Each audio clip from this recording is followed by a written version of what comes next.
तुमने कार्तिक के फुटबॉल को बिना किसी कारण के डस्टबिन में फेंक दिया। क्या तुम्हें इसके लिए माफी नहीं मांगनी चाहिए? हाँ, मैंने किया, लेकिन तुम्हें इससे क्या?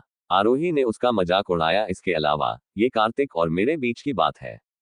तुम हमारे बीच में बोलने वाली होती कौन हो? कार्तिक, क्या तुमने उसे सुना? वो देखो मुझसे किस तरह बात कर रही है। कृतिका ने तुरंत कार्तिक से शिकायत की। उसका चेहरा टमाटर की तरह लाल हो गया था। उसकी बात सुनकर कार्तिक ने उसे अजीब तरह से देखा। वह ठीक कह रही है। It's none of your business. क्या? कृतिका कुछ कदम पीछे हट गए। उसने अविश्वास कार्तिक की तरफ देखा। उसने लगा जैसे उसने उसे गलत सुन लिया हो। यहाँ वो उसकी मदद कर रही थी, लेकिन वो उसे ही डांट रहा था। गेट लॉस्ट, कार्तिक ने कोल्डली कहा।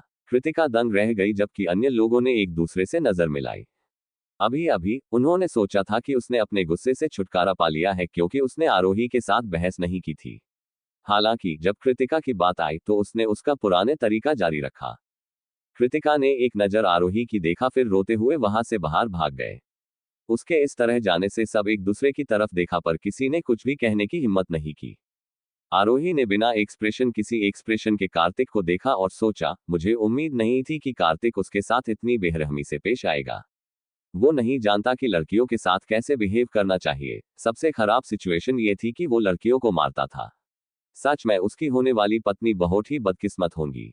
जब उसने कार्तिक की तुलना में दक्ष के बारे में सोचा तो उसका पति सबसे अच्छा है, क्योंकि वो उसके साथ बहुत नर्म था। ठीक है, कभी भी उसे गुस्सा आ जाता था, पर इसमें उसकी ही गलती होती थी। कार्तिक अपने गुस्से को शांत करने ही वाला था कि उसने आरोही की आंखों अपने लिए घृणा देखी और उसकी आंखें फिर से लाल हो गए। तुम क्या देख रही हो? अगर तुम मुझे ऐसे ही देखती रही तो मैं तुम्हारी आंखें निकाल दूंगा। इस बदसूरत लड़की की मुझे इस तरह देखने की हिम्मत कैसे हुए? उसकी बात सुनकर आरोही ने अपनी आंखें रोल की, पर कुछ नहीं कहा। अतीत में हालांकि उसने कार्तिक के साथ बहस करने की हिम्मत की थी, लेकिन वो उससे काफी डरती थी और अक्सर पीछे हट जाती थी। हालांकि जब उसने अतीत में उसके दी गई चेतावनी को याद किया, तब उसे लगा कि वो एक बुरा इंसान नहीं है। ऐसे ही एक हफ्ता गुजर गया। इन एक हफ्तों में दक्ष ने एक बार भी आरोही को कॉल या मैसेज नहीं किया, जिस वजह से आरोही बहुत उदास थी। ऐसा नहीं था कि उसने दक्ष को कॉल नहीं किया, उसने उसे कई बार कॉल किया, पर दक्ष ने उसके कॉल का कोई जवाब नहीं दिया, न ही उसे कॉल बैक किया, जिस वजह से वो दक्ष से बहुत गुस्सा थी। ठीक है, काम इम्पोर्टेंट है, पर क्या उसके पास इतना भी टाइम नहीं है कि एक बार उसे कॉल करके उसका हाल चाल पूछ ले कि वो कैसे है, वो ठीक है भी कि नहीं? पर नहीं, उसे उससे कोई मतलब नहीं था। उसे तो बस अपने काम से मतलब था। ऐसा था वो अपने काम से शादी कर लेता, उससे शादी क्योंकि हो है। आरोही ने सोच लिया था एक बार बस दक्ष वापस आ जाए, वो इन सब का उससे गिन गिन का बदला लेगी। वो उससे कोई बात नहीं करेगी, उसे उसी तरह इग्नोर करेगी जैसे उसने पिछले एक हफ्ते में उसे इग्नोर किया था। हर दिन की तरफ आरोही कॉलेज से वापस आए, आज भी उसका मूड बहुत खराब था। उसका तो दिल घर आने का कर ही नहीं रहा था। भले ही उसने सोच लिया था कि वो दक्ष से बात नहीं करेगी, उस पर बहुत गुस्सा करेगी, पर वो उसे उतना ही मिस कर रही थी। उसके प्यार और अपनेपन को मिस कर रही थी। एक दक्ष ही था जो उसे वैसे प्यार करता था जैसी वो थी। जैसे ही वो घर के अंदर आए, उसकी नजर समाने गए और सामने का नजारा देखकर उसकी आंखें चमक उठी। सामने सोफे पर दक्ष बैठा था और शौर्य के साथ कुछ डिस्कशन कर रहा था।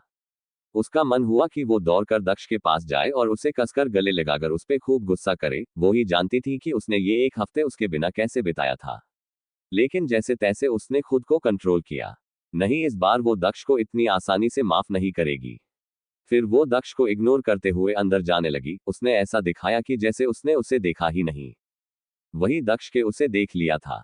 उसे तो लगा कि उसे देखते ही आरोही खुश हो जाएगी, लेकिन जैसे ही उसने आरोही को इस तरह खुद को इग्नोर करके वहां से जाते देखा, उसका आसपास का माहौल अचानक से ठंडा हो गया। फिर वो अपनी कोल्ड आवाज में बोला, स्टॉप। वही दक्ष की इतनी खतरनाक आवाज सुनकर आरोही के पैर अपने आप रुक गए, लेकिन उसने पलटकर दक्ष के तरफ नहीं देखा। वही आरोही को अभी को खुद को इग्नोर करता देख दक्ष ने कसकर अपनी मुट्ठी भींच ली। वो जानता था कि वो उससे गुस्सा थी, वो चाहे तो उस पर गुस्सा कर सकती थी, लेकिन उसे इग्नोर करना नहीं, वो ये बर्दाश्त नहीं कर सकता था। और आरोही को ये बात अच्छे से पता थी कि दक्ष को ये बिल्कुल भी पसंद नहीं था कि वो उसे इग्नोर करे। पिछले जिंदगी में भी जब भी वो उसे इग्नोर करती तो वो जैसे पागल हो जाता था। वो कुछ भी बर्दाश्त कर सकता था सिवाय उसके इग्नोरेंस के। आरोही को भले ही दक्ष से डर लग रहा था, पर उसने भी सोच लिया था कि वो इस बार इतनी आसानी से हार नहीं मानेगी। आखिर उसे भी पता चले कैसे लगता है जब आपको कोई इग्नोर करता है, खासकर वो इंसान जिससे आप बहुत प्यार करते हैं। वही दक्ष को इतने गुस्से में देखकर वहां खड़े नौकर डर के मारे थर थर कॉप रहे थे। वो अच्छे से जानते थे कि उनके बॉस का गुस्सा कितना खतरनाक है। उन सबको आरोही के लिए डर भी लग रहा था कि दक्ष गुस्से में आकर आरोही के साथ कुछ गलत न कर दे।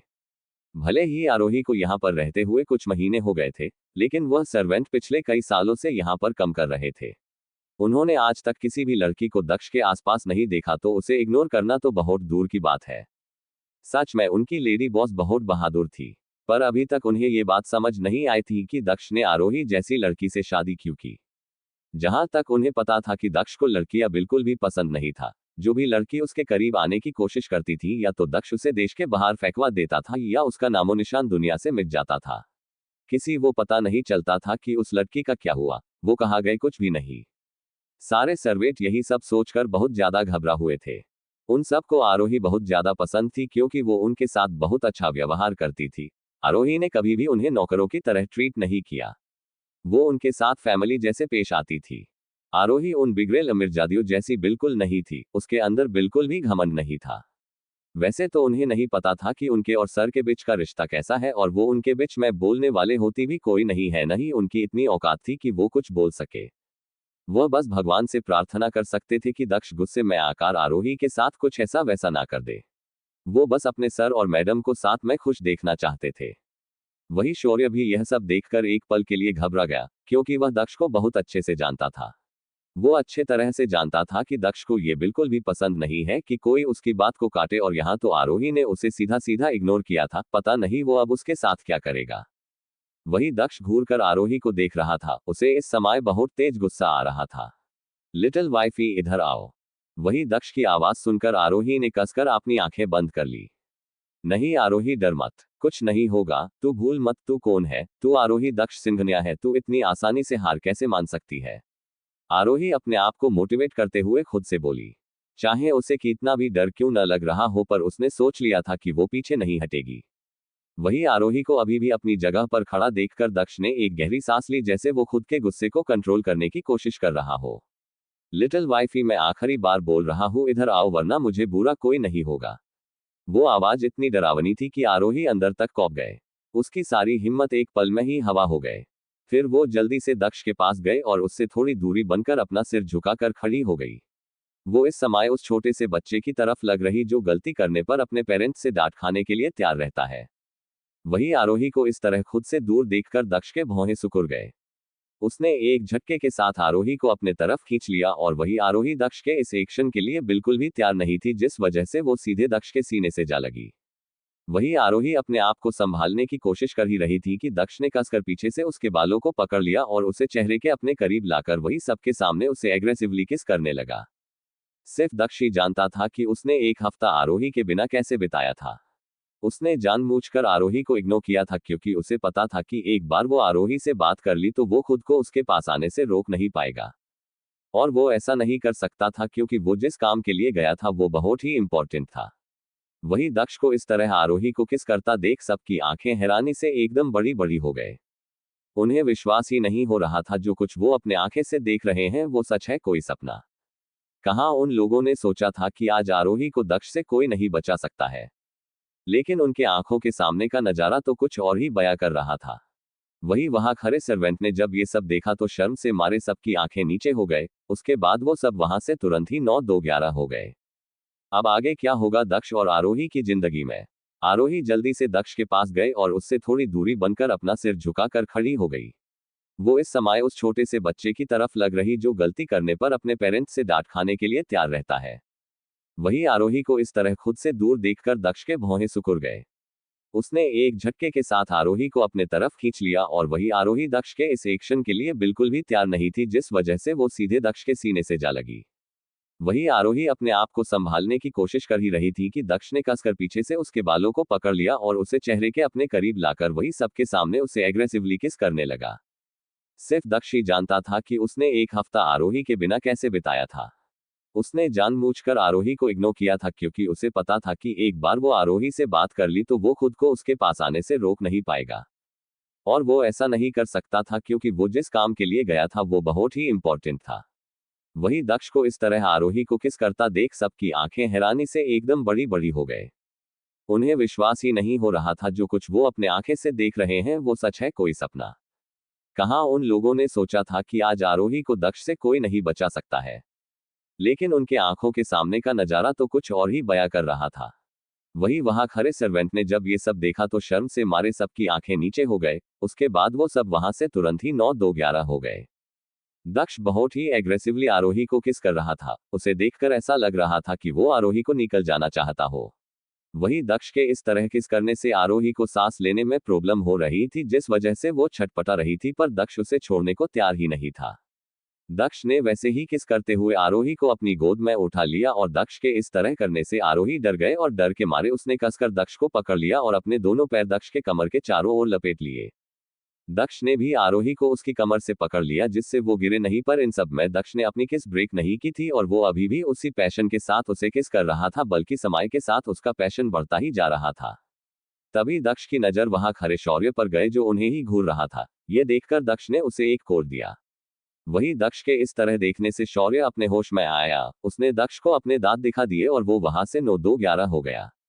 उसे पता था कि वो एक भी और यहाँ रुका तो ये राक्षस उसे कच्चा ही चबा जाएगा। ऊपर से वो उन दोनों को डिस्टर्ब भी नहीं करना चाहता था। दक्ष को कोई सबसे अच्छी तरह से जानता था, वो शौर्य था। वो जानता था कि दक्ष कितना अकेले है और उसे किसी के साथ की कितनी जरूरत है।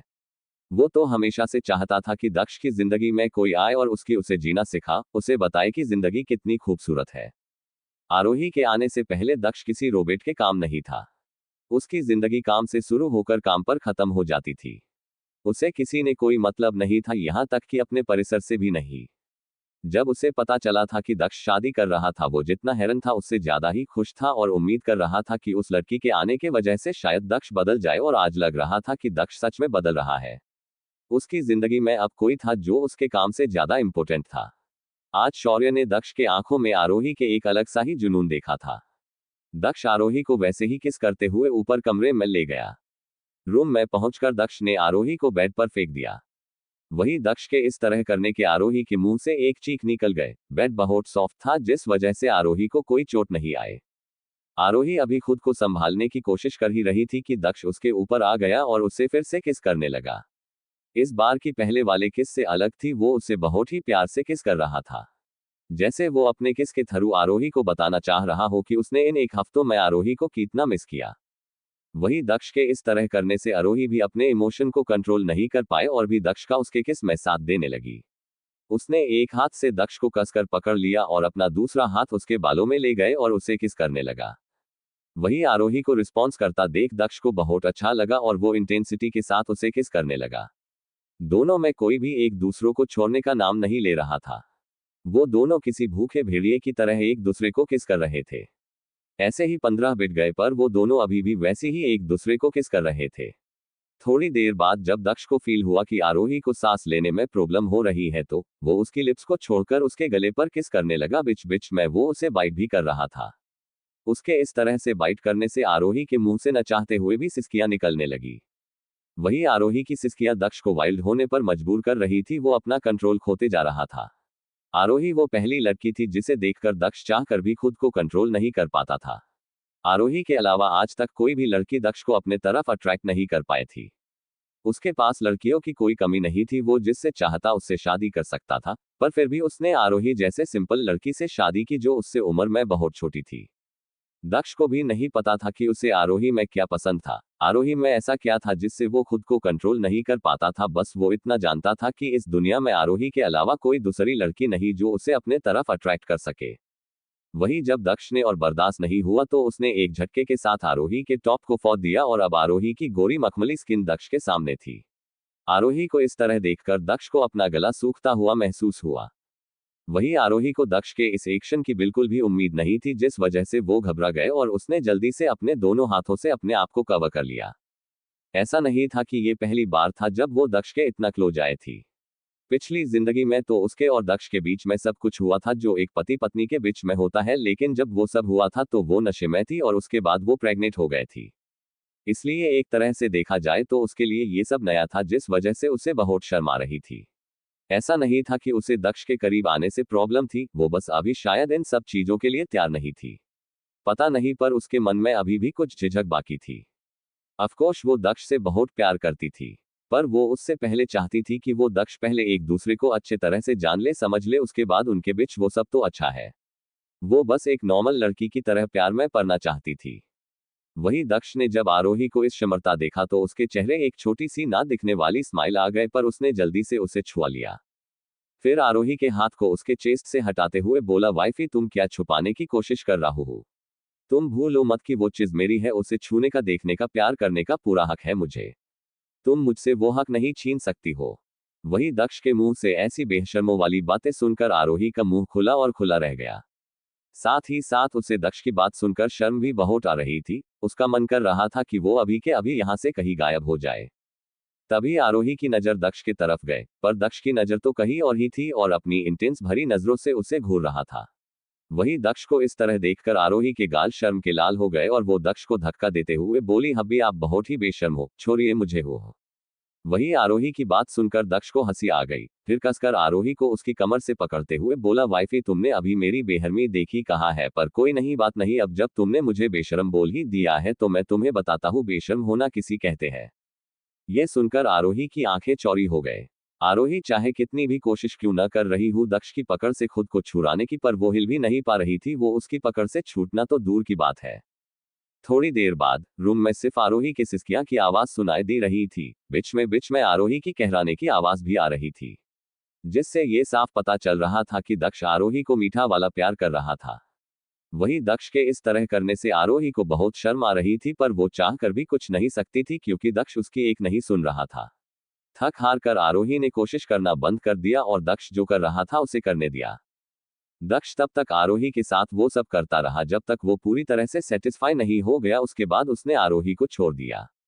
पर इन सब में दक्ष ने अपनी लिमिट क्रॉस नहीं की। उसे पता था कि आरोही अभी इन सब के लिए तैयार नहीं थी और ऊपर से ये सब चीजों के लिए वो अभी बहुत छोटी भी थी और दक्ष को भी कोई जल्दी नहीं थी। वैसे भी आरोही सिर्फ और सिर्फ उसकी थी, इसलिए इन सब चीजों से फर्क नहीं पड़ता था। आज नहीं तो कल आरोही को होना तो उसी का ही था। ब्रेकफास्ट करने के बाद आरोही वैसे ही पाउट बनाते हुए बोली, मैं कॉलेज जा रही हूँ। ये बोलकर उसने अपना बाग उठाया और बाहर की तरफ जाने लगी। वही आरोही की हाथ में बैग देखकर दक्ष की आंखें छोटी हो गए और वो उसे रोकते हुए बोला, तुम कहाँ जा रही हो? वही उसकी आवाज इतनी डरवानी थी कि एक पल के लिए आरोही भी कौंप गए। फिर उसने जैसे तैसे खुद को संभाला और दक्ष की तरफ देखते हुए बोली, वो मैंने तुम्हें बताया था ना, कॉलेज यहाँ से बहुत दूर है, जिस वजह मेरी पढ़ाई में इम्पैक्ट हो सकता है, इसलिए मैंने डिसाइड किया है अब से मैं कॉलेज की डॉर्मेट्री में रहूंगी। वही जैसे ही आरोही ने ये कहा, आसपास का माहौल एकदम से भयानक हो गया।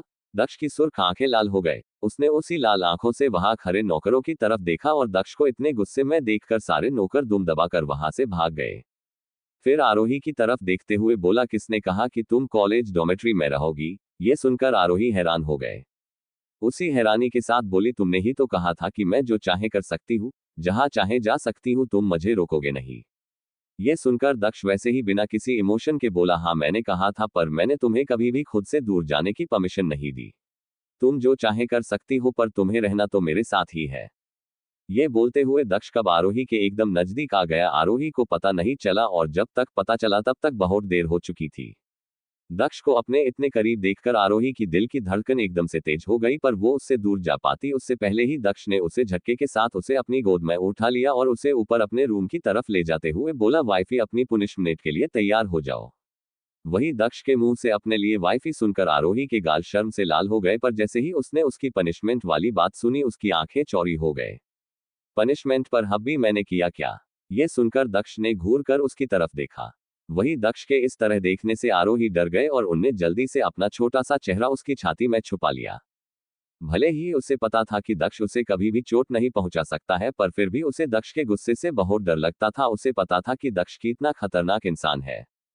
दक्ष वैसे ही आरोही को लिए सीधा अपने रूम में ले गया। रूम में ले जाकर उसने उसे सीधा बेड पर पटक दिया। बेड बहुत ही सॉफ्ट था, जिस वजह से उसे कोई चोट नहीं आए, पर दक्ष के इस एक्शन से डर जरूर गई थी। दक्ष का ये एक्शन उसके दिल में खौफ पैदा करने लिए काफी था, पर वो खुद को संभाल पाती उससे पहले ही दक्ष उसके ऊपर आ गया और नीली आंखें में देखते हुए बोला, तुम्हारी हिम्मत कैसे हुए मुझसे दूर जाने की सोचने की? वही दक्ष को इतने गुस्से में देखकर आरोही कांपने लगी। उसे समझ आ गया कि दक्ष ने उसे गलत समझ लिया है, पर वो कुछ बोलती उससे पहले ही दक्ष ने अपने सख्त होठ आरोही के नर्म होठों पर रख दिए और उसे रिडली किस करने लगा। उसके किस में जरा सा भी प्यार नहीं था, सिर्फ और सिर्फ गुस्सा था। आरोही के खुद दूर जाने वाली बात सुनकर दक्ष पागल हो गया था। वो कुछ भी बर्दाश्त कर सकता था, पर आरोही को खुद से दूर जाने नहीं दे सकता था। सिर्फ वो ही जानता था कि उसने आरोही को अपना बनने के लिए क्या कुछ नहीं किया था। आरोही ने सोच भी कैसे लिए को वो उसे खुद से दूर जाने देगा। लगता है उसने उसकी छूट का गलत मतलब निकल लिया है। उसे बताना पड़ेगा कि दक्ष सिंघानिया कौन है। वही दक्ष के इस तरह किस करने से आरोही की आंखें बड़ी हो गई। उसे समझ नहीं आ रहा था कि दक्ष को अचानक से क्या हुआ, वो इस तरह क्यों रिएक्ट कर रहा था। वही दक्ष के इस तरह बिना रुके रिडली किस करने आरोही को अब अपने होठों पर दर्द होने लगा था, पर चाहे उसे कितना भी दर्द क्यों न हो रहा हो, उसकी इतनी हिम्मत नहीं थी कि दक्ष को रोक सके या खुद से दूर कर सके। उसे पता था कि अगर उसने दक्ष को खुद से दूर करने की कोशिश की, दक्ष का गुस्सा शांत होने के वजह और बढ़ जाएगा। दक्ष के साथ इतने साल रहने पर वो दक्ष को इतना तो जानती ही गए थी, पर उसे कुछ न कुछ करके उसे शांत करना ही होगा, क्योंकि उससे अब और ये दर्द बर्दाश्त नहीं हो रहा था। वही दर्द के मारे आरोही अब छटपटाने लगे थी। सच में अब उससे ये दर्द बर्दाश्त नहीं हो रहा था। वही आरोही के इस तरह छटपटाने से भी दक्ष को कोई फर्क नहीं पड़ा, बल्कि उसकी पकड़ आरोही पर और कस गई, जिससे आरोही के मुंह से एक चीख निकल गए, पर वो चीख उसके गले में ही घुट कर रह गई। आरोही को बहुत दर्द हो रहा था। दर्द के मारे उसके आंख से आंसू किसी झरने की तरह बह रहे थे।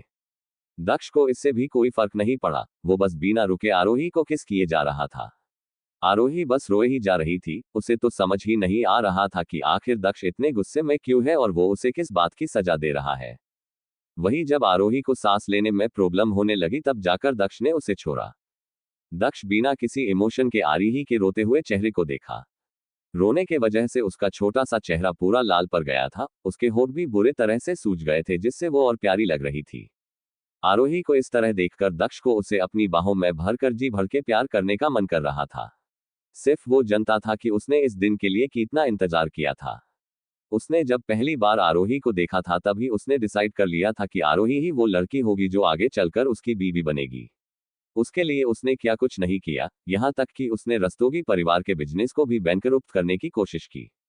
उसे अच्छे से पता था कि आरोही के मॉम डैड कैसे हैं और वो अपने बिजनेस को बचाने के लिए क्या कर सकते हैं, और जैसे उसने सोचा था ठीक वैसे ही हुआ। जैसे ही उन्हें पता चला कि वो अपनी बेटी की शादी दक्ष से कर अपना फैमिली बिजनेस बचा सकते हैं, वो तुरंत मान गए। उन्हें इस बात की भी परवाह नहीं कि उनकी बेटी को आगे का पूरा जीवन किसी विधवा के रूप में बिताना पड़ेगा। भले ही बचपन के बाद वो उससे कभी नहीं मिला, पर उसने उसकी पल पल की खबर थी। वो कहा जाती है किससे मिलती है सब कुछ, और ये बात आरोही को नहीं पता थी कि 24 घंटे कोई उस पर नजर रखे हुए है। भले ही आरोही का ये दूसरा जन्म था, पर ऐसा बहुत कुछ था जो उसे नहीं पता था। फिर दक्ष धीरे से उसके गाल को सिहालते हुए अपनी कोल्ड आवाज में बोला, वाइफी तुम सिर्फ और सिर्फ मेरी हो। तुम्हारे हर एक चीज पर सिर्फ मेरा हक है, इसलिए आज के बाद मुझसे दूर जाने के बारे में सोचना भी मत, वरना तुम सोच भी नहीं सकती मैं तुम्हारे साथ क्या करूंगा। वही दक्ष के मुंह से ऐसी सनक भरी बातें सुनकर आरोही बुरे तरह से गए। उसे पता था कि दक्ष उसे लेकर पजेसिव है, पर इतना पजेसिव है कि उसके बस दूर जाने वाली बात सुनकर वो इतना पागल हो जाएगा, उसे नहीं पता था। आरोही ने एक गहरी सांस ली और अपनी दोनों बहोट दक्ष के चारों ओर लपकते हुए दक्ष के होठों पर छोटी सी किस करते हुए बोली, हब्बी आप चाहोगे तो मैं कभी आपको छोड़कर नहीं जाऊंगी। दक्ष और आरोही दोनों ही एक दूसरे की आंखें में देख रहे थे। दोनों की आंखों में एक दूसरे के लिए एक अलग सा ही जुनून और पागलपन नजर आ रहा था। वही आरोही की आंखें में अपने लिए प्यार देखकर दक्ष का गुस्सा जैसे छूमंतर हो गया। वही आरोही के आंखें में अपने प्यार देखकर दक्ष हैरान जरूर हो गया था, पर उसने अपने चेहरे पे कोई इमोशन आने नहीं दिए। वो वैसे ही उसकी नीली आंखें में देखता है। दक्ष के मन में बहुत से सवाल चल रहे थे जिसका जवाब उसके पास नहीं था। ये आरोही उस आरोही से बहुत अलग थी जिसके बारे में उसने सुना था।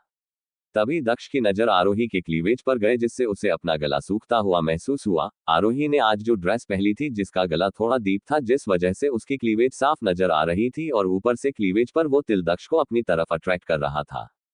फिर जब उससे और बर्दाश्त नहीं हुआ तो अपने होठ आरोही के क्लीवेज पर रख दिए और बिना रुके उसे किस करने लगा। वही आरोही को दक्ष के इस एक्शन की बिल्कुल भी उम्मीद नहीं थी, जिस वजह से मुंह से एक हैं निकल गए और उसकी पकड़ दक्ष पर कस गए। भले ही ये पहली बार नहीं था जब दक्ष उसके इतने करीब आया हो, पर इस जन्म ये पहली बार था, और ऊपर से पिछले जन्म में भी वो और दक्ष सिर्फ एक बार ही इंटीमेट हुए थे, और भी वो नशे भी थी, और उसके बाद वो तुरंत प्रेग्नेंट हो गए थी, जिस वजह से उसके लिए ये सब बहुत नया था। उसकी दोनों जिंदगी में ही दक्ष ही वो इंसान थे जिसके करीब हो गए थी। पहले उसे प्यार व्यार में कोई इंटरेस्ट नहीं हुआ, फिर जब उसे प्यार हुआ तो अर्जुन ने उस पर ध्यान नहीं दिया क्योंकि वो भयानक मेकअप करती थी।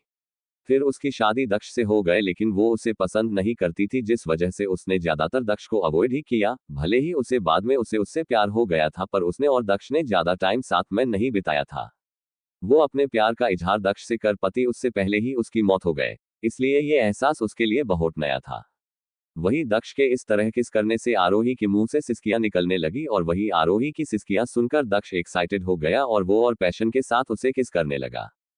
थोड़ी देर बाद वही आरोही को जब कुछ भी फील नहीं हुआ तो उसने नीचे देखा, दक्ष किसी बच्चा की तरफ उसे गले लगाकर सो रहा था। दक्ष को इस तरह देखकर आरोही के चेहरे पे एक स्माइल आ गए और वो भी उसे हक कर सो गए। वो भी दक्ष के इस तरह प्यार करने से थक गई थी। आरोही को इस तरह दक्ष को सोता देख हैरानी जरूर हुई थी, क्योंकि उसे पता था कि दक्ष को इंसोम्निया है, पर उसे लगा शायद वो बहुत दिनों से नहीं दिया होगा इसलिए उसे नींद आ गई होगी, इसलिए उसने इस बात पर ज्यादा ध्यान नहीं दिया। हमेशा की तरह डाइनिंग हॉल में एकदम शांति थी। दक्ष अपनी आंखें छोटी करके आरोही को घूर रहा था और वही आरोही दक्ष को इग्नोर करते हुए मजे से अपना नाश्ता कर रही थी। वही आरोही को इस तरह खुद को कंट्रोल करता देख दक्ष ने अपने दांत पीस लिए। ये लड़की दिन पर दिन बोल्ड होते जा रही थी। उसे पता था कि ये सब उसके प्यार का ही नतीजा था, जो आरोही के अंदर इतनी हिम्मत आ गई थी कि वो उसे इस तरह इग्नोर कर सके। किसी के अंदर इतनी हिम्मत नहीं थी कि वो उसे इग्नोर कर सके, पर आरोही कोई ऐसी वैसी लड़की भी तो नहीं, वो उसकी लिटिल वाइफी थी जिससे वो बहुत प्यार करता था। चाहे कल उसने उसे कितना भी क्यों न डांटा हो, पर उसके ऊपर कोई असर नहीं हुआ। सुबह से ही वो नोटिस कर रहा था कि आरोही उसे इग्नोर कर रही है थी, यहाँ तक कि उसने एक नजर उठाकर भी उसके तरफ नहीं देखा था, जिससे उसे बहुत तेज गुस्सा आ रहा था। पर वो कर भी क्या सकता था, वो उसे चोट तो पहुंचा नहीं सकता था, और ये बात आरोही के अच्छे से पता थी जिस चीज का वो फायदा उठा रही थी। दक्ष ने आज से पहले अपने आप को इतना बेबस कभी महसूस नहीं किया था। वही आरोही भले ही दक्ष के वापस आने से बहुत खुश थी, पर वो भूली नहीं थी कि दक्ष ने कैसे उसने एक हफ्ते तक इग्नोर किया था। ऊपर से कल रात कल की बात सोचकर उसके गाल शर्म से लाल हो गए। कल तो सच में दक्ष ने हद ही कर दी। उसने उसे कितना रोका पर उसकी एक नहीं सुनी, और पूरी रात उसने उसे परेशान किया। वो उसे इतनी आसानी से कैसे जाने दे सकती थी। वही जब दक्ष ने और बर्दाश्त नहीं हुआ तो उसने खींचकर आरोही को अपनी गोद में बैठा लिया और अपने दांत पिसते हुए बोला, लिटिल वाइफी, लगता है तुम्हारे अंदर कुछ ज्यादा ही हिम्मत आ गए हैं, इसलिए तो मेरे समझने के बाद भी तुम मुझे इग्नोर कर रही हो। वही दक्ष ने बात सुनकर भी आरोही कोई जवाब नहीं दिया और वैसे ही अपना ब्रेकफास्ट करते रही। ये देखकर कि अभी भी आरोही कुछ नहीं बोल रही है, दक्ष ने एक गहरी सांस ली और आरोही को वैसे ही उठाकर बाहर ले गया। ये देखकर आरोही चिल्लाने लगी और चिल्लाते हुए बोली, हब्बी ये आप क्या कर रहे हो, मुझे नीचे उतारिए, मेरा पेट नहीं भरा नहीं है, मुझे और खाना है। नहीं, अब तुम्हें कुछ भी नहीं मिलेगा, ये तुम्हारी पनिशमेंट है मुझे इग्नोर करने की। ये सुनकर आरोही का छोटा सा मुंह गुब्बारे की तरह फूल गया और उसने गुस्से में आकार कसकर दक्ष के कॉलेबोन पर बाइट कर लिया। पर दक्ष के ऊपर उसका कोई असर नहीं हुआ और वो वैसे ही उसे लेकर कार में बैठ गया। दक्ष ने एक नजर आरोही की तरफ देखा, जो अपनी चमकती आंखें से उसके गले में बने बाइट मार्क्स को देख रही थी, जो उसने ही अभी अभी उसे दिया था। उसे देखकर आरोही को बहुत खुशी हो रही थी। अब जाकर उसका गुस्सा थोड़ा शांत हुआ था। वही आरोही को इस तरह देखकर दक्ष के चेहरे पे एक शातिर मुस्कान आ गई। वो आरोही सेंसुअली टच करते हुए बोला, लिटिल वाइफी, क्या तुम मुझे सिड्यूस करने की कोशिश कर रही हो? क्या तुम चाहती हो कि मैं कल के तरह ही तुम्हें प्यार करूं? तो मुझे कोई प्रॉब्लम नहीं है। ये बोलते हुए दक्ष की नजर आरोही के लिप्स पे ही थी। वही दक्ष की बात सुनकर आरोही की आंखें चौड़ी हो गई। उसने दक्ष की तरफ देखा, जो इंटेंसिटी के साथ उसके लिप्स को देख रहा था। ये देखकर आरोही जल्दी से अपने छोटे छोटे हाथों में अपने लिप्स को कवर करते हुए बोली, बिल्कुल भी नहीं। अफसोस, वो ऐसा कुछ नहीं चाहती थी और इस समय तो बिल्कुल भी नहीं। वो अभी कार में थे। वही आरोही का रिएक्शन देख दक्ष के चेहरे पे एक छोटी सी स्माइल आ गई।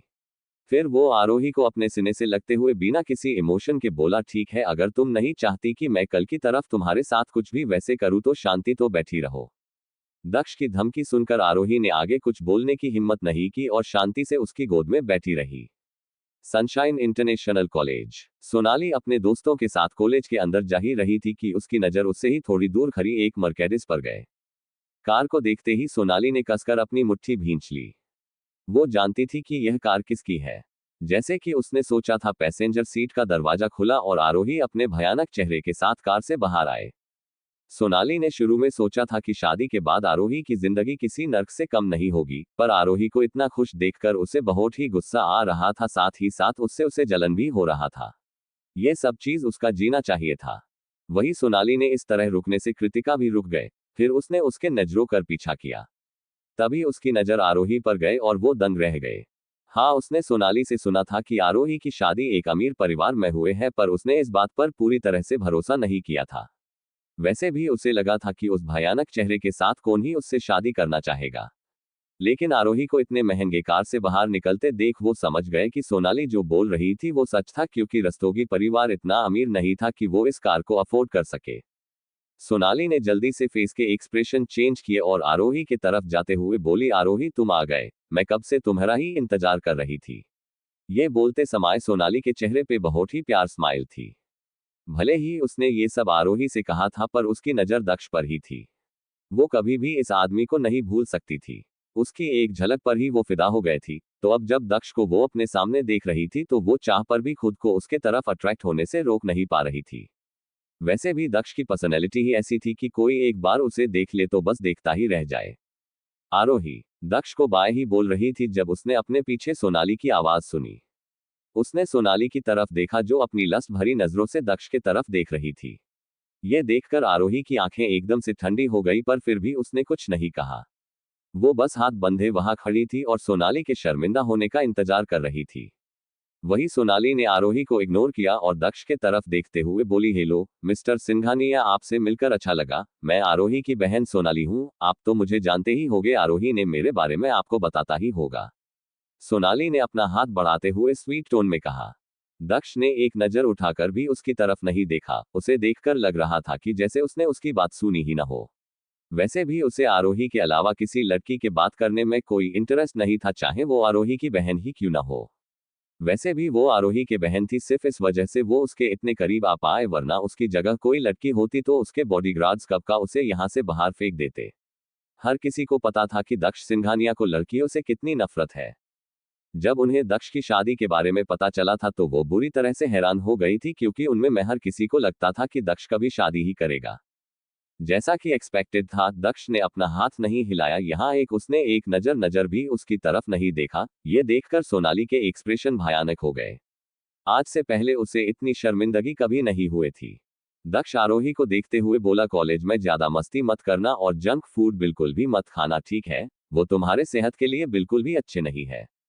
यह सुनकर आरोही का मुंह छोटा हो गया, पर उसने आज्ञाकारी रूप से सिर हिलाया। दक्ष के इस तरह सोनाली को इग्नोर करने से खुश थी, इसलिए उसने दक्ष से कोई बहस नहीं की। सच में आरोही ने उम्मीद नहीं की थी कि दक्ष इतनी बुरी तरह से सोनाली की बेइज्जती करेगा। उसे पता था कि दक्ष को उसके अलावा किसी और लड़की से बात करना पसंद नहीं था, पर उसकी बहन होने के नाते वो उसे कुछ तो बोलेगा। पर उसने ऐसा दिखाया जैसे सोनाली वही एक्सिस्ट ही करती है। ये सोचकर ही आरोही फूले नहीं समा रही थी। उसका मन कर रहा था वो अभी के अभी दक्ष को चूम ले, पर उसने जैसे तैसे खुद को कंट्रोल किया, क्योंकि वो लोग इस समय कॉलेज में थे। ये सही जगह नहीं थी ये सब करने की। दक्ष ने आरोही को बाय कहा और वहां एसएस चला गया।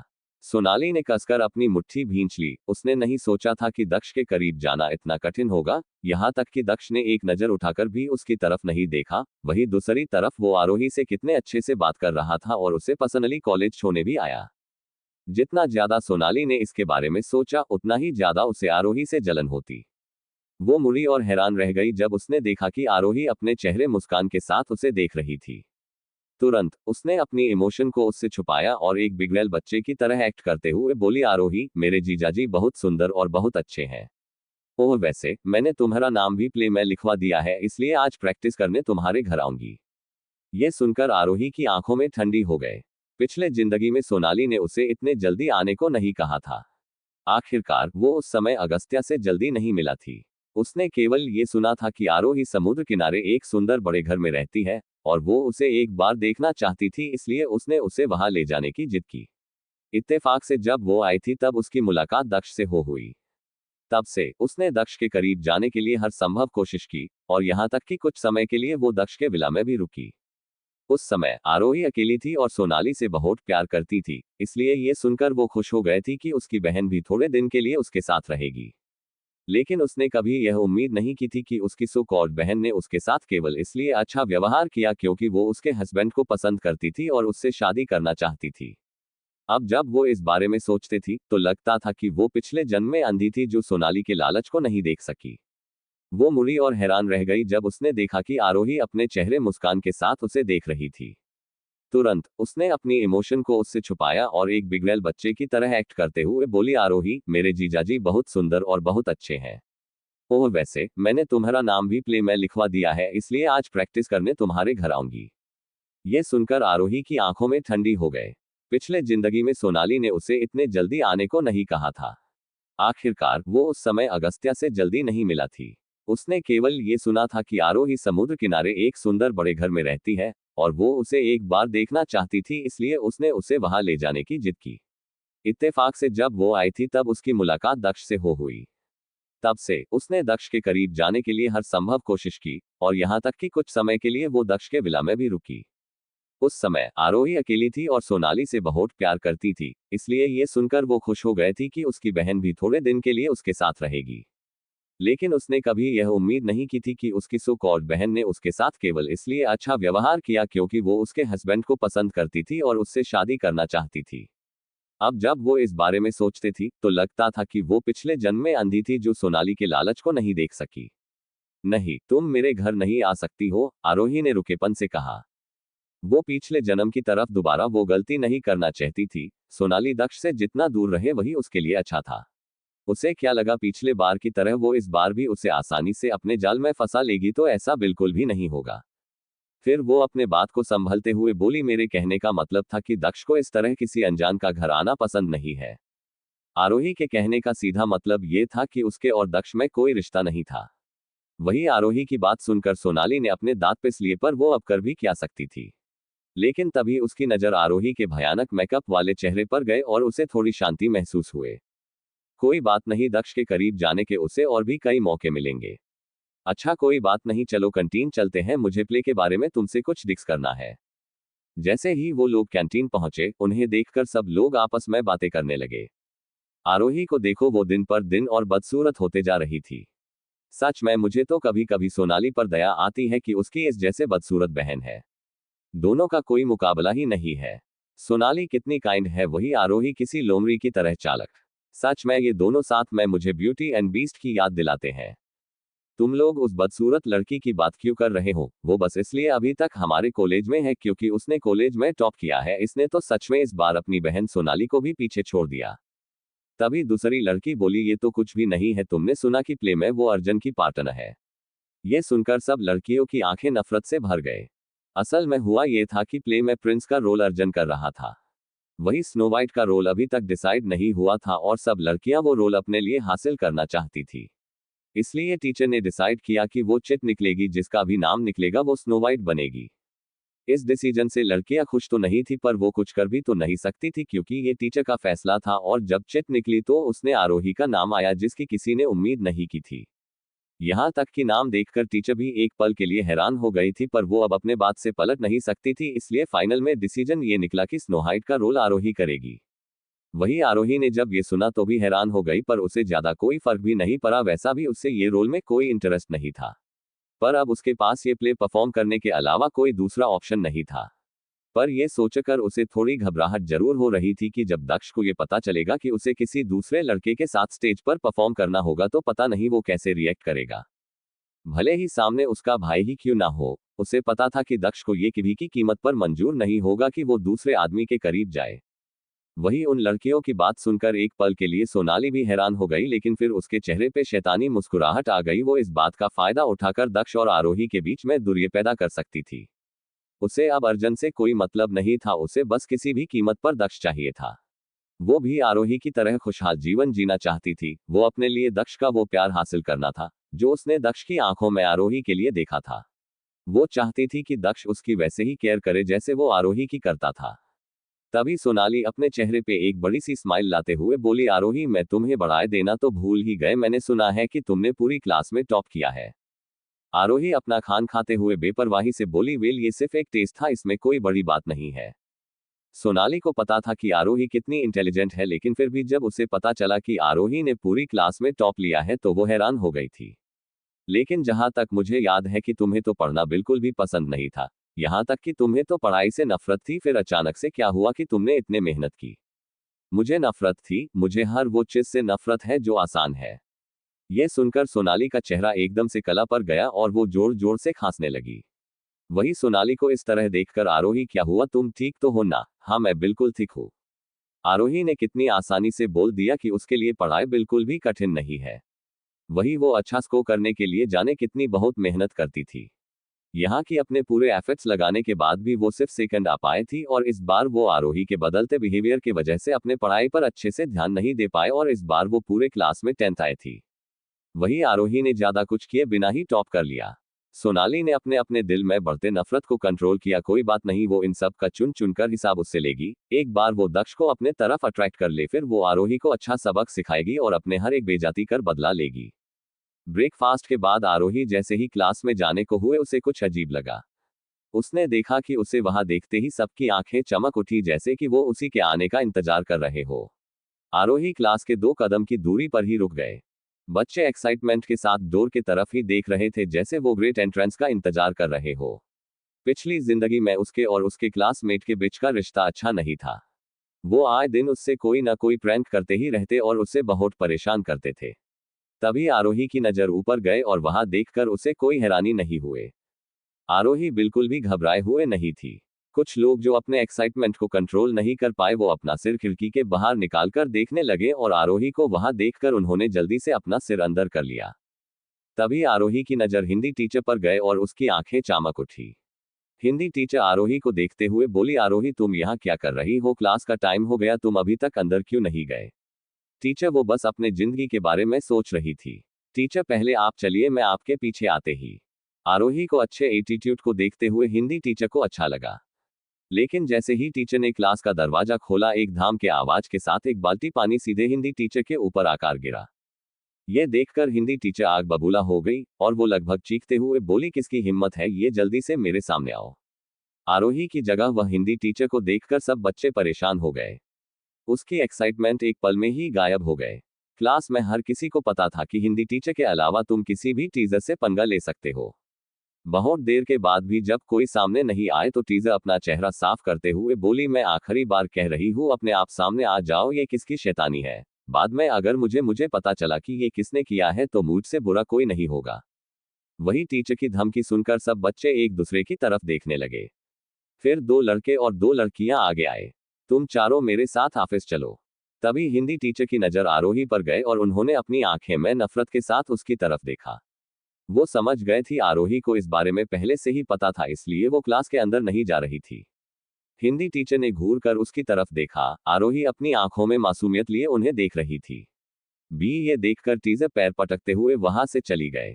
टीचर के जाने के बाद आरोही सीधा अपने सीट के पास गए और कार्तिक के बगल में बैठ गई। सारी लड़कियां उसे नफरत से देख रही थी। सबको क्लास के बाद रिहर्सल करनी थी तो कार्तिक ने उसे के हिसाब से ड्रेस पहन रखी थी। वो देखने में किसी प्रिंस से कम नहीं लग रहा था। वैसे भी वो असल जिंदगी में भी प्रिंस ही था, आखिर वो परिवार का इकलौता पोता जो था और उससे सब बहुत प्यार भी करते थे।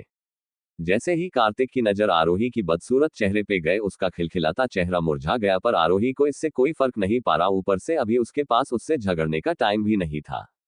उसने जल्दी से अपना फोन निकला और दक्ष को मैसेज किया। उसे पता था कि सोनाली इस बात का जरूर ज्यादा उठना चाहिए, उसे उसके कुछ करने से पहले ही कुछ करना होगा। वैसे तो उसे पता था कि दक्ष को सोनाली से कोई फर्क नहीं पड़ता है, पर उसकी पोसेसिवनेस को ध्यान को रखते हुए कुछ भी कहा नहीं जा सकता था। टीचर वो बस अपने जिंदगी के बारे में सोच रही थी। टीचर पहले आप चलिए, मैं आपके पीछे आते ही। आरोही को अच्छे एटीट्यूड को देखते हुए हिंदी टीचर को अच्छा लगा। लेकिन जैसे ही टीचर ने क्लास का दरवाजा खोला, एक धाम के आवाज के साथ एक बाल्टी पानी सीधे हिंदी टीचर के ऊपर आकर गिरा। यह देखकर हिंदी टीचर आग बबूला हो गई और वो लगभग चीखते हुए बोली, किसकी हिम्मत है, ये जल्दी से मेरे सामने आओ। आरोही की जगह वह हिंदी टीचर को देखकर सब बच्चे परेशान हो गए। उसकी एक्साइटमेंट एक पल में ही गायब हो गए। क्लास में हर किसी को पता था कि हिंदी टीचर के अलावा तुम किसी भी टीचर से पंगा ले सकते हो। बहुत देर के बाद भी जब कोई सामने नहीं आए तो टीचर अपना चेहरा साफ करते हुए बोली, मैं आखिरी बार कह रही हूँ, अपने आप सामने आ जाओ, ये किसकी शैतानी है? बाद में अगर मुझे पता चला कि ये किसने किया है तो मुझसे बुरा कोई नहीं होगा। वही टीचर की धमकी सुनकर सब बच्चे एक दूसरे की तरफ देखने लगे। फिर 2 लड़के और 2 लड़कियां आगे आए। तुम चारों मेरे साथ ऑफिस चलो। तभी हिंदी टीचर की नजर आरोही पर गए और उन्होंने अपनी आंखें में नफरत के साथ उसकी तरफ देखा। वो समझ गए थी आरोही को इस बारे में पहले से ही पता था, इसलिए वो क्लास के अंदर नहीं जा रही थी। हिंदी टीचर ने घूर कर उसकी तरफ देखा। आरोही अपनी आंखों में मासूमियत लिए उन्हें देख रही थी। ये देखकर टीचर पैर पटकते हुए वहां से चली गए। टीचर के जाने के बाद आरोही सीधा अपने सीट के पास गए और कार्तिक के बगल में बैठ गई। सारी लड़कियां उसे नफरत से देख रही थी। सबको क्लास के बाद रिहर्सल करनी थी तो कार्तिक ने उसे के हिसाब से ड्रेस पहन रखी थी। वो देखने में किसी प्रिंस से कम नहीं लग रहा था। वैसे भी वो असल जिंदगी में भी प्रिंस ही था। आखिर वो परिवार का इकलौता पोता जो था और उससे सब बहुत प्यार भी करते थे। जैसे ही कार्तिक की नजर आरोही की बदसूरत चेहरे पे गए, उसका खिलखिलाता चेहरा मुरझा गया। पर आरोही को इससे कोई फर्क नहीं पड़ा। ऊपर से अभी उसके पास उससे झगड़ने का टाइम भी नहीं था। उसने जल्दी से अपना फोन निकला और दक्ष को मैसेज किया। उसे पता था कि सोनाली इस बात का जरूर ज्यादा उठना चाहिए, उसे उसके कुछ करने से पहले ही कुछ करना होगा। वैसे तो उसे पता था कि दक्ष को सोनाली से कोई फर्क नहीं पड़ता है, पर उसकी पोसेसिवनेस को ध्यान को रखते हुए कुछ भी कहा नहीं जा सकता था। बेबी कॉलेज ने एक प्ले ऑर्गेनाइज किया है और मुझे स्नो वाइट बनने के लिए चुना गया है। ये कितना अमेजिंग है ना, पर जो प्रिंस बना है वो काफी बदसूरत है। वो तुम्हारा मुकाबले 10% भी हैंडसम नहीं है। आरोही का मैसेज देख कार्तिक को लगा जैसे उसके कानों से खून निकल आएगा। उसे अपना दम घुटता हुआ महसूस हुआ। आरोही का मैसेज देखकर राज समझ गया था कि आरोही उसके छोटे चाचू की बात कर रही है। कार्तिक को लगा कि आरोही कोई बेवकूफ है। जब से वो पैदा हुआ था तब से उसने देखा था कि उसके छोटे चाचू के पीछे लड़कियां हमेशा किसी भावरे की तरह मनराती रहती है, और यहाँ ये बदसूरत लड़की बोल रही थी कि उसके चाचू उसके बॉयफ्रेंड के मुकाबले 10% भी हैंडसम नहीं है। क्या ये अंधी है? अगर कार्तिक को पता चल जाता कि आरोही उसके बड़े चाचू से बात कर रही है तो लगभग बेहोश ही हो जाता। वो अपने भयानक सपने में भी नहीं सोच सकता था कि कोई उसके क्रूल हार्टेड चाचू को बेबी बुला सकता। तभी आरोही को एहसास हुआ कि कोई उसके फोन में झांक रहा है। उसने कार्तिक की तरफ देखा जिसका चेहरा उसका मैसेज देखकर काला पड़ गया था। ये देखकर आरोही को हंसी आ गए, लेकिन उसने कुछ नहीं कहा। उसे पता था कि कार्तिक उसके बारे में क्या सोच रहा होगा, पर उसे उसके सोचने से कोई फर्क नहीं पड़ता था। वो तो उस पल का इंतजार कर रही थी जब कार्तिक को उसके और दक्ष के रिलेशन के बारे में पता चलेगा। उस समय उसका रिएक्शन देखने वाला होगा। आरोही से तो उस पल का इंतजार ही नहीं हो रहा था। वही दूसरी तरफ ओल्ड सिंघानिया मेंशन, जब से दक्ष की दादी को पता चला था कि उनका पोता पूरी तरह से ठीक हो गया है, उनकी खुशी का जैसे कोई ठीक ना ही नहीं था। लेकिन फिर भी वो दक्ष के हेल्थ को लेकर काफी परेशान थी और कोई रिस्क नहीं लेना चाहती थी, इसलिए उन्होंने दक्ष को उसका फूला चेकअप करने को बोला। जब तक वो अपनी आंखों से सब कुछ नहीं देख लेती उनके दिल को शांति नहीं मिलेगी। दक्ष को पता था कि वो बिल्कुल ठीक है, पर उसे ये भी पता था कि दादी तब तक उसका पीछा नहीं छोड़ेगी जब तक उन्हें पूरी तरह से तसल्ली नहीं हो जाएगी। वैसे भी वो अपने दादी ने बहुत प्यार करता था, इसलिए आज उसे चेकअप के लिए सिंघानिया मेंशन आना ही पड़ा। दक्ष ने बस अभी अपना चेकअप कंप्लीट ही किया था। दक्ष के दादी के अलावा वहां पर 2 सीनियर डॉक्टर और मौजूद थे। इन सब के अलावा दक्ष के दादा भी वहां मौजूद थे। वैसा तो उन्हें पहले से ही पता था कि उनका पोता बिल्कुल ठीक है, पर फिर भी वो दक्ष की रिपोर्ट जानना चाहते थे कि उसकी हाल की कंडीशन कैसे है। भले ही बाहर से कितने भी कठोर क्यों न दिखते हो, पर वो अपने दोनों पोते से बहुत प्यार करते थे। एक इतने बड़े एम्पायर का मालिक होने के तौर पर आपको कुछ करे डिसीजन लेने ही पड़ते हैं। वो हमेशा से ऐसे नहीं थे, समय ने उन्हें ऐसा कठोर बना दिया था। कहते हैं न कि कुछ पाने के लिए कुछ खोना पड़ता है। अगर उस समय वो कठोर नहीं होते तो सिंघानिया परिवार अभी जो मुकाम पर था वो नहीं होता। वैसे भी अब वो सारी जिम्मेदारी से मुक्त हो चुके थे और उन्हें अब बिजनेस से कोई मतलब नहीं था। अब सिंघानिया परिवार का कठहेड दक्ष था। उन्हें अपने पोते पर पूरा भरोसा था और उन्हें पता था कि उनका पोता सिंघानिया कॉर्पोरेशन संभालने के काबिल है। वही दक्ष का चेकअप करने के बाद डॉक्टर सरप्राइज लग रहे थे, जैसे कि उन्होंने अभी अभी जो देखा उन्हें उस पर विश्वास ही न हो। वही डॉक्टर का इस तरह का रिएक्शन देख दक्ष की दादी थोड़ी घबरा गए। क्या हुआ डॉक्टर गुप्ता, दक्ष की रिपोर्ट कैसी है, वो ठीक तो है ना? ये सुनकर डॉक्टर गुप्ता ने नजर दक्ष की तरफ देखा। दक्ष की दादी डॉक्टर गुप्ता को बुरी तरह घूरते हुए बोली, आप उसके तरफ क्या देख रहे हैं? मैंने जो पूछा है उसका जवाब दीजिए, दक्ष ठीक तो है ना? ये सुनकर डॉक्टर गहरी सांस लेते हुए बोली, मैं हैरान हूँ मिस्टर सिंघानिया की रिपोर्ट बिल्कुल नॉर्मल है। यहाँ तक कि उनका इमसोमिया जो कुछ सालों से दिन पर दिन बटा होता जा रहा है वो भी काफी तक नॉर्मल हो गया है। दक्ष की रिपोर्ट देखकर डॉक्टर गुप्ता खुद भी बहुत हैरान थे। वो अच्छे से जानते थे कि दक्ष का इंसोमिया अपनी लिमिट तक पहुंच गए थी। यहाँ की हिप्नोटाइज भी कई बार बहुत बार फेल हो जाता था, तो फिर कुछ महीने में ऐसा क्या हुआ कि उसका इंसोमिया इतने हद तक नॉर्मल हो गया। ये कोई नॉर्मल बात नहीं थी, पर वो दक्ष से कुछ पूछ भी नहीं सकते थे। वो अच्छे से जानते थे दक्ष को सवाल जवाब करने वाले लोग बिल्कुल भी पसंद नहीं थे और उसे भी राक्षस के मुंह में हाथ डालने का कोई शौक नहीं था। वही डॉक्टर की बात सुनकर एक पल के दक्ष के दादा और दादी दोनों हैरान हो गई, लेकिन वो खुश भी थे कि उनका पोता अब बिल्कुल ठीक है। दादी डॉक्टर गुप्ता से दक्ष की रिपोर्ट के बारे में कुछ और बातें करने लगी। वही दक्ष जो बिना किसी इमोशन के वहां बैठा हुआ था कि तभी उसकी नजर अपने फोन स्क्रीन पर अभी अभी आए एक नोटिफिकेशन पर गए। उसने उस मैसेज पर क्लिक किया और उसे पढ़ते ही उसके चेहरे पे एक न दिखने वाली एक छोटी सी स्माइल आ गई। वही जब सबकी नजर दक्ष के उस मुस्कुराहट पर गए तो एकदम से वहां शांति छा गए। उन्हें लगा जैसे उन्होंने कोई अजूबा देख लिया हो। ये उन हंसी से बिल्कुल अलग थी जो उन्होंने आज से पहले देखी थी। न ही कोई शैतानी हंसी थी, न ही कोई क्रूर, बल्कि ये नॉर्मल हंसी थी। दक्ष सच में मुस्कुरा रहा था। कोल्ड दिखना वाला दक्ष पहले से ही बहुत हैंडसम था, तो मुस्कुराने वाला दक्ष को किसी को भी गे बनने पर मजबूर कर सकता था। डॉक्टर गुप्ता के अलावा जो सबसे ज्यादा हैरान थे वो थे दक्ष के दादा और दादी। उन्होंने कभी भी अपने पोते को मुस्कुराते हुए नहीं देखा था, जिस वजह से उन्हें हमेशा दक्ष की चिंता लगी रहती थी। दक्ष की दादी को लगा जैसे वो कोई सपना देख रही हो। फिर उन्होंने एक नजर अपनी पति की तरफ देखा, वो भी इतने ही हैरान लग रहे थे। ये देखकर उन्हें भरोसा हुआ उन्होंने जो अभी अभी देखा वो कोई सपना नहीं था बल्कि हकीकत था। वो अपने आप को जल्दी से संभलते हुए बोला, दक्ष तुम क्या देख रहे हो? तुम बहुत खुश नजर आ रहे हैं, क्या तुम अपनी प्यारी दादी को नहीं बताओगे? दक्ष अभी काफी अच्छे मूड में लग रहा था, जिस वजह से वो उनके बात का जवाब देते हुए बोला, दादी आपकी बहू का मैसेज है। ये सुनकर दादी और हैरान हो गए। वो तो लगभग ये बात भूल ही गए थी कि दक्ष की शादी हो गई है। वैसे भी उन्हें इस शादी से कोई उम्मीद नहीं थी। उन्होंने अच्छे से पता था कि दक्ष को लड़कियों से कितनी नफरत है। उन्होंने बस किसी पांडे जी के कहने पर दक्ष की शादी करवाई थी, लेकिन उन्होंने कभी नहीं सोचा था कि दक्ष और उसके पत्नी के बीच का रिश्ता इतना अच्छा होगा। लेकिन वो अपने पोते की देखकर खुश भी थी, वो यही तो चाहती थी। अगर दक्ष उसकी पत्नी के साथ खुश था तो उन्हें और क्या चाहिए था। वही दक्ष के दादी जी भी दक्ष की बात सुनकर हैरान जरूर हो गए थे, लेकिन शायद उन्हें पहले ही इस बात का अंदाजा था कि दक्ष और इस लड़की के बीच में कुछ तो है, वरना दक्ष कभी भी शादी के लिए इतनी आसानी से हाँ नहीं करता। वो इस बात को भी नहीं भूले थे कि दक्ष ने कैसे उन्हें धमकी दी थी कि वो उस लड़की के अलावा किसी और शादी नहीं करेगा। वो भी अब जानना चाहते थे कि उस लड़की में ऐसा क्या है जो उनका पोता उसके पीछे इस हद तक दीवाना हो गया है। वैसे तो वो ये शादी के खिलाफ थे, क्योंकि वो कोई छोटे घर की लड़की की शादी अपने पोते से नहीं करना चाहते थे, पर अपने पोते को इतना खुश देखकर वो खुश थे। दक्ष की दादी अपने आप को जल्दी से संभलते हुए बोला, दक्ष तुम क्या देख रहे हो? तुम बहुत खुश नजर आ रहे हैं, क्या तुम अपनी प्यारी दादी को नहीं बताओगे? दक्ष अभी काफी अच्छे मूड में लग रहा था, जिस वजह से वो उनके बात का जवाब देते हुए बोला, दादी आपकी बहू का मैसेज है। ये सुनकर दादी और हैरान हो गए। वो तो लगभग ये बात भूल ही गए थी कि दक्ष की शादी हो गई है। वैसे भी उन्हें इस शादी से कोई उम्मीद नहीं थी। उन्होंने अच्छे से पता था कि दक्ष को लड़कियों से कितनी नफरत है। उन्होंने बस किसी पांडे जी के कहने पर दक्ष की शादी करवाई थी, लेकिन उन्होंने कभी नहीं सोचा था कि दक्ष और उसके पत्नी के बीच का रिश्ता इतना अच्छा होगा। लेकिन वो अपने पोते की देखकर खुश भी थी, वो यही तो चाहती थी। अगर दक्ष उसकी पत्नी के साथ खुश था तो उन्हें और क्या चाहिए था।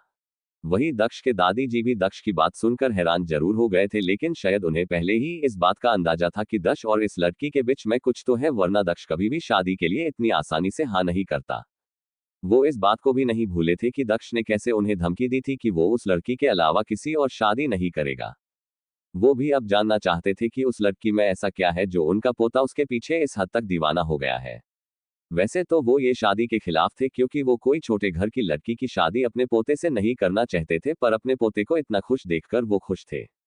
दक्ष की दादी जल्दी से अपनी गलती सुधारते हुए बोली, तुम अपने साथ उसे लेकर क्यों नहीं आए? मैं भी अपनी बहू से मिलना चाहती थी।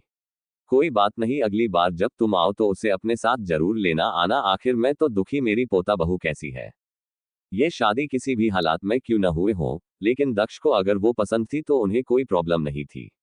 आखिर दक्ष की खुशी में ही तो उनकी खुशी थी। वही दक्ष अभी काफी अच्छे मूड में लग रहा था, इसलिए उसने अपने दादी को मना नहीं किया और बोला, ठीक है। ये सुनकर दक्ष की दादी खुश हो गए। वो अपने पोते को देखकर समझ गए थी कि उसके अपने पत्नी के साथ काफी अच्छे संबंध है। वो भी ये जानने के लिए बहुत उत्सुक थी कि उस लड़की में ऐसा क्या था जो उसके पोते को वो उतनी पसंद थी। अच्छा, मुझे ये तो बताओ कि मेरी बहू को खाने का क्या पसंद है, मैं उसके लिए वही बनाऊंगी। वो पिकी नहीं है, उसे सब कुछ खाना पसंद है, दक्ष ने सपाट लहजे में कहा। ये सच था, आरोही को बस खाने से मतलब था। उसे इस बात कोई फर्क नहीं पड़ता था उसके सामने क्या है, बस उसका स्वाद अच्छा होना चाहिए। वो उस पर टूट पड़ती थी। खाने को लेकर पिकी नहीं है, ये तो बहुत अच्छी बात है। उन्हें वो लड़कियां बिल्कुल भी पसंद नहीं थी जो नखरे करती थी, इसलिए ये सुनकर कि आरोही बिल्कुल भी नखरे वाली नहीं है, वो इम्प्रेस हो गए। वो अपने बहू से मिलने के लिए इतनी खुश थी कि उसने जल्दी से नौकर को अपने पास बुलाया और अभी से इंस्ट्रक्शन देने के लगी कि खाने में कोई कमी नहीं होनी चाहिए, जो सामान नहीं है वो उन्हें जाकर ले आए। वही अपनी वाइफ को इतना खुश देखकर ओल्ड मिस्टर सिंघानिया को चेहरे के एक्सप्रेशंस भी नॉर्मल हो गए। उन्होंने आज काफी दिनों बाद अपनी बीवी को इतना खुश देखा था। उनके पास किसी चीज की कमी नहीं थी, बस कमी थी तो सुकून की, प्यार की, और लगता था कि आरोही के आने से अब वो कमी भी जल्द ही पूरी होने वाली थी। सनशाइन इंटरनेशनल कॉलेज के बाद रिहर्सल स्कूल के ऑडिटोरियम में ही हो रही थी। प्ले मेमर्स के अलावा वहां अर्जुन के कुछ दाई हॉट फैंस भी थे। वही अर्जुन के पास कुछ लड़कियां खड़ी थी जो उसे लेकर थोड़ा बुरा फील कर रही थी। तभी उनमें मैं एक लड़की जिसका नाम प्रियंका था, वो अर्जुन को बहुत पसंद करती थी। वो बोली ये टीचर की भी हद है, वो डिसाइड करने के लिए चिट कैसे निकलवा सकती है। यहाँ तक कि उन्होंने आरोही को परफॉर्म करने के लिए अलाउ भी कर दिया। वो बदसूरत लड़की किस एंगल से स्नो वाइट लगती है, सच में ये तो सरासर अर्जुन की बेइज्जती है। वो उस भयानक लड़की के साथ कैसे परफॉर्म कर सकता है। अर्जुन, क्यों ना हम साथ में टीचर के पास जाकर कंप्लेन करें। वही अर्जुन जो उनके बाजू में खड़ा वो सब सुन रहा था। उसे उसके बाद से कोई फर्क नहीं पड़ा, जैसे उसे आरोही के साथ परफॉर्म करने में कोई प्रॉब्लम नहीं थी। वैसा भी जब से उसे पता चला था कि आरोही उसकी भाभी है, उसका आरोही को देखने का नजरिया बदल गया था। वो तो बल्कि आरोही से मिलने के लिए काफी एक्साइटेड था। वो ये जानना चाहता था कि आरोही के अंदर ऐसा क्या है जो उसके क्रूल हॉटेड भाई को वो पसंद थी। उसके हिसाब से आरोही जैसे दिखती थी वो वैसे बिल्कुल भी नहीं है। भले ही वो आरोही को नहीं जानता था, पर वो अपने भाई के कैरेक्टर से अच्छे से वाकिफ था।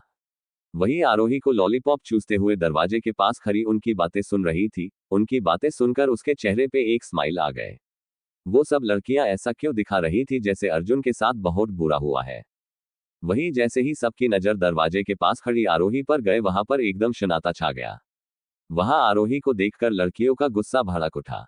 इस बदसूरत लड़की की यहां आने की हिम्मत कैसे हुए। कुछ लड़कियां चलकर आरोही के पास आए और उस पर भड़कते हुए बोली, आरोही तुम्हारे अंदर कोई शर्म है भी कि नहीं, तुम्हारे यहां आने की हिम्मत कैसे हुए। एक तो तुमने हमारी प्रियंका से उसका रोल चुरा लिया, तुम्हें क्या लगता है तुम ये सब करके आसानी से बच जाएगी। तुम्हारे अंदर किस बात का घमंड है, तुमने लगता है कि हम तुम्हें नुकसान नहीं पहुंचा सकते हैं। ये वही दोनों लड़कियां थी जिसने सुबह उसके साथ प्रैंक का प्लान बनाया था। ये दोनों प्रियंका की चमची थी। वो तो अच्छा हुआ कि उसे सही समय पर उनके इस प्रैंक के बारे में पता चल गया, वरना हिंदी टीचर की जगह वो गंदा पानी उसके ऊपर ही गिरता। प्रियंका कॉलेज में बहुत फेमस थी क्योंकि वो एक अमीर खानदान से बिलोंग करती थी। आरोही को पता था कि अगर चिट नहीं निकलता तो 90% चांसेस थे कि ये रोल प्रियंका को ही मिलता, इसलिए इसमें कोई हैरानी वाली बात नहीं थी कि प्रियंका उससे नफरत से घूर रही थी।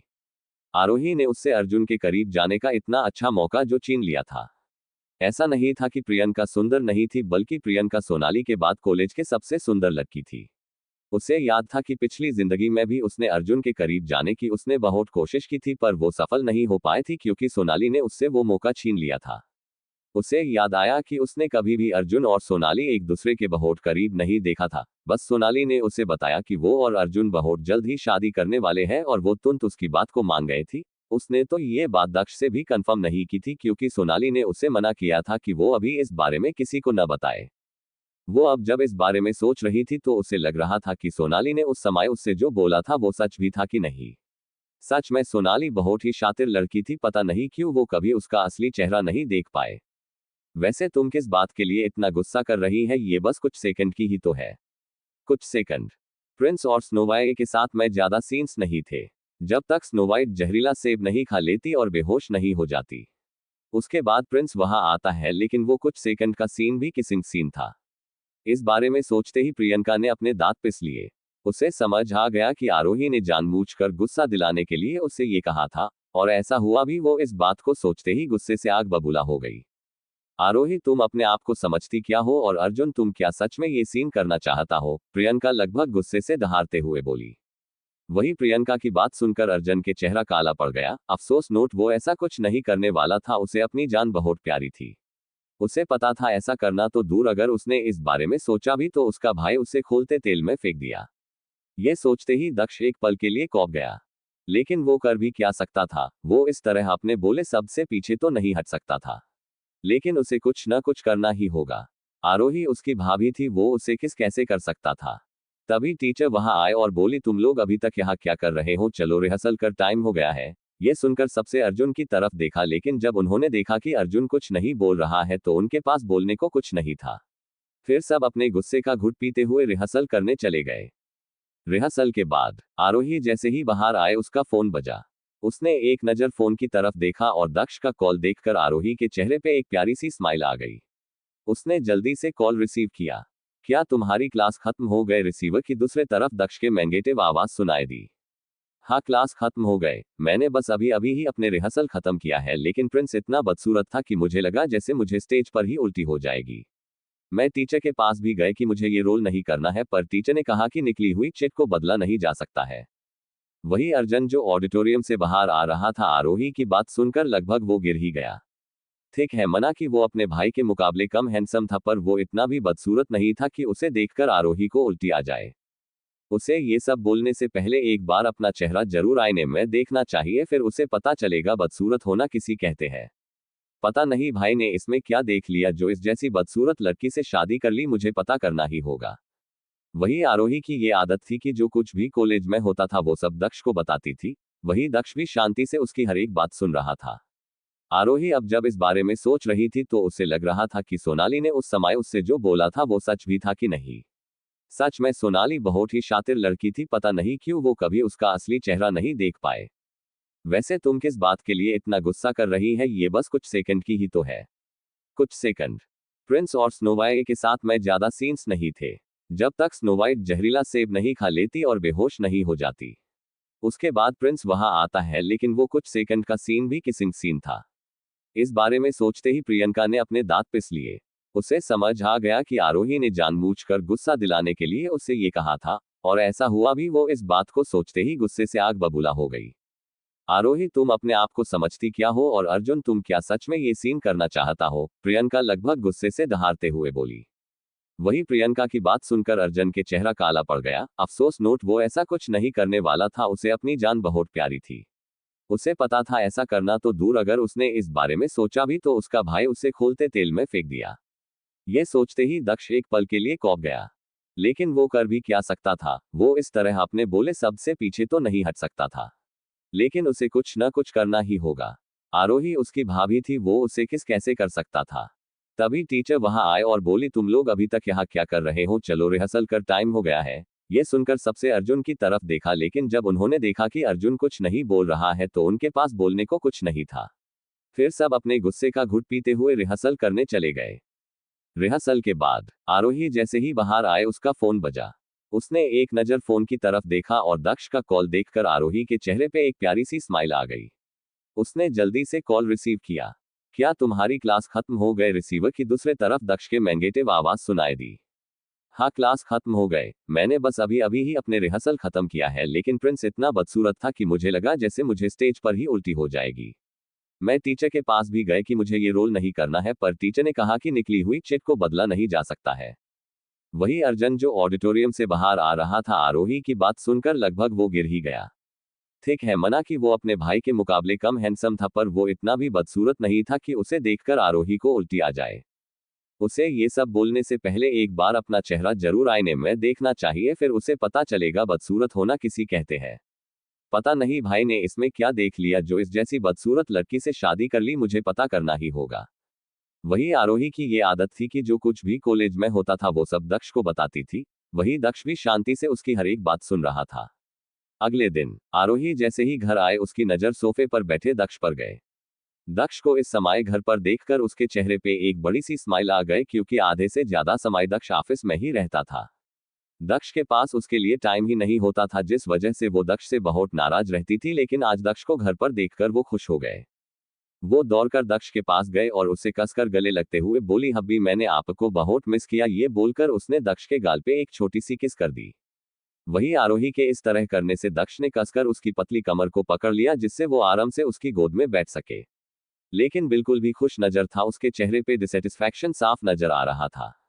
वो आरोही को अपनी आंखें छोटी करके घूर रहा था। वही दक्ष को इस तरह खुद को घूरता देख आरोही हैरान हो गए। ये अचानक से दक्ष को क्या हुआ? वो उसे इस तरह खा जाने वाली नजरों से क्यों घूर रहा है? क्या दक्ष को उसे देखकर खुश नहीं होना चाहिए था? फिर वो उसे इस तरह गुस्से में क्यों घूर रहा है? क्या उसने दक्ष को गुस्सा दिलाने से कुछ किया? उसने याद करने की कोशिश की लेकिन उसे ऐसा कुछ भी याद नहीं आया जिससे दक्ष को गुस्सा आ जाए। वही आरोही के चेहरे पे कंफ्यूजन वाला लुक देखकर दक्ष का गुस्सा और बढ़ गया। वो अपने दांत पिसते हुए बोला, लिटिल वाइफी, मैं क्या तुम्हें कोई बच्चा नजर आता हूँ जो तुम मुझे इस तरह गाल पर किस कर रही हो? मैंने तुम्हें कितनी बार कहा है कि मुझे गाल पर नहीं मेरे होठों पर किस किया करो, लेकिन लगता है तुम्हें मेरी कोई बात समझ नहीं आती है। कोई बात नहीं, मैं अभी तुम्हें बताता हूँ कि किस कैसे करते हैं। और ये बोलकर आरोही का जवाब सुना बिना ही अपने गर्म होठ आरोही के मुलायम होठों पर रख दिया और उसे एग्रेसिवली किस करने लगा। ये किस में सिर्फ और सिर्फ गुस्सा था, बिल्कुल भी प्यार नहीं था। वही दक्ष की बात सुनकर आरोही एक पल के लिए हैरान हो गई कि कोई इतनी छोटी सी बात पर गुस्सा कैसे हो सकता था। लेकिन उसके सामने दक्ष सिंघानिया था, कोई आम इंसान नहीं, उसे किस बात पर गुस्सा आ जाए किसी को नहीं पता होता था। लेकिन अब इन सब से ज्यादा जरूरी था कि दक्ष के गुस्सा को शांत कैसे किया जाए। आरोही को अगर सबसे ज्यादा डर किसी चीज से लगता था तो वो था दक्ष का गुस्सा। दक्ष का गुस्सा बहुत ही खतरनाक था।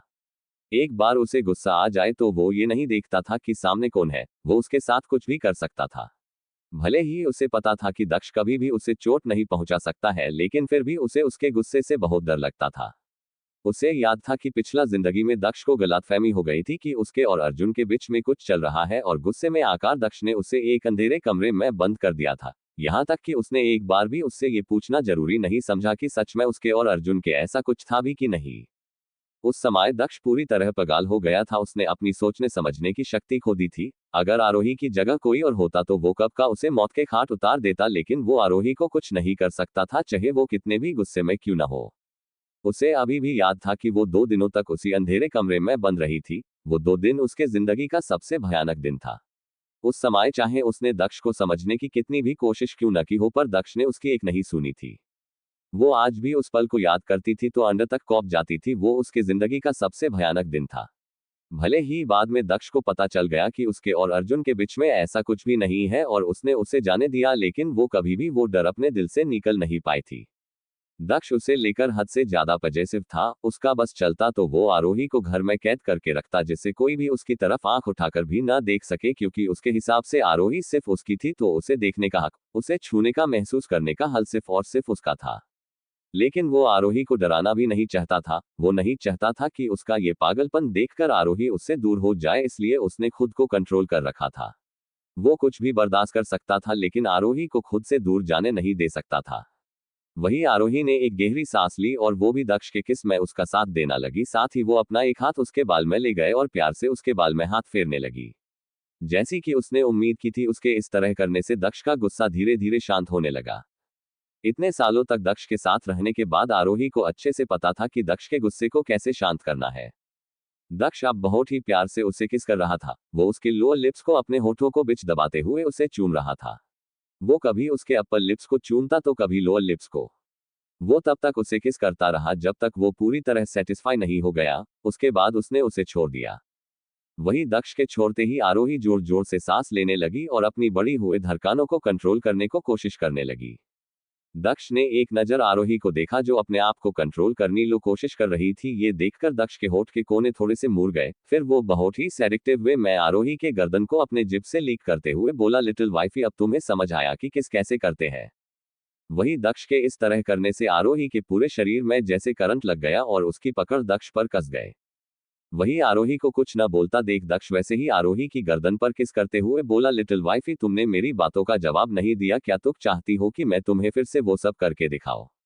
ये सुनकर आरोही की आंखें चौड़ी हो गए। उसे अभी भी अपने होठों पर दर्द महसूस हो रही था। वो जल्दी से अपना सिर न में हिलाते हुए बोली, हब्बी, मुझे समझ आ गया, आपका वो सब दोबारा करने की कोई जरूरत नहीं है। वही आरोही को इस तरह मना करता देख दक्ष के भौहें सिकुड़ गए, लेकिन उसे कुछ नहीं कहा भी। अच्छा ये बताओ, क्या तुम इस संडे फ्री हो? ये सुनकर आरोही ने सोचा और बोला, हाँ इस संडे मेरे पास करने को कुछ नहीं हुआ। क्या हुआ हब्बी, आप क्यों पूछ रही हो?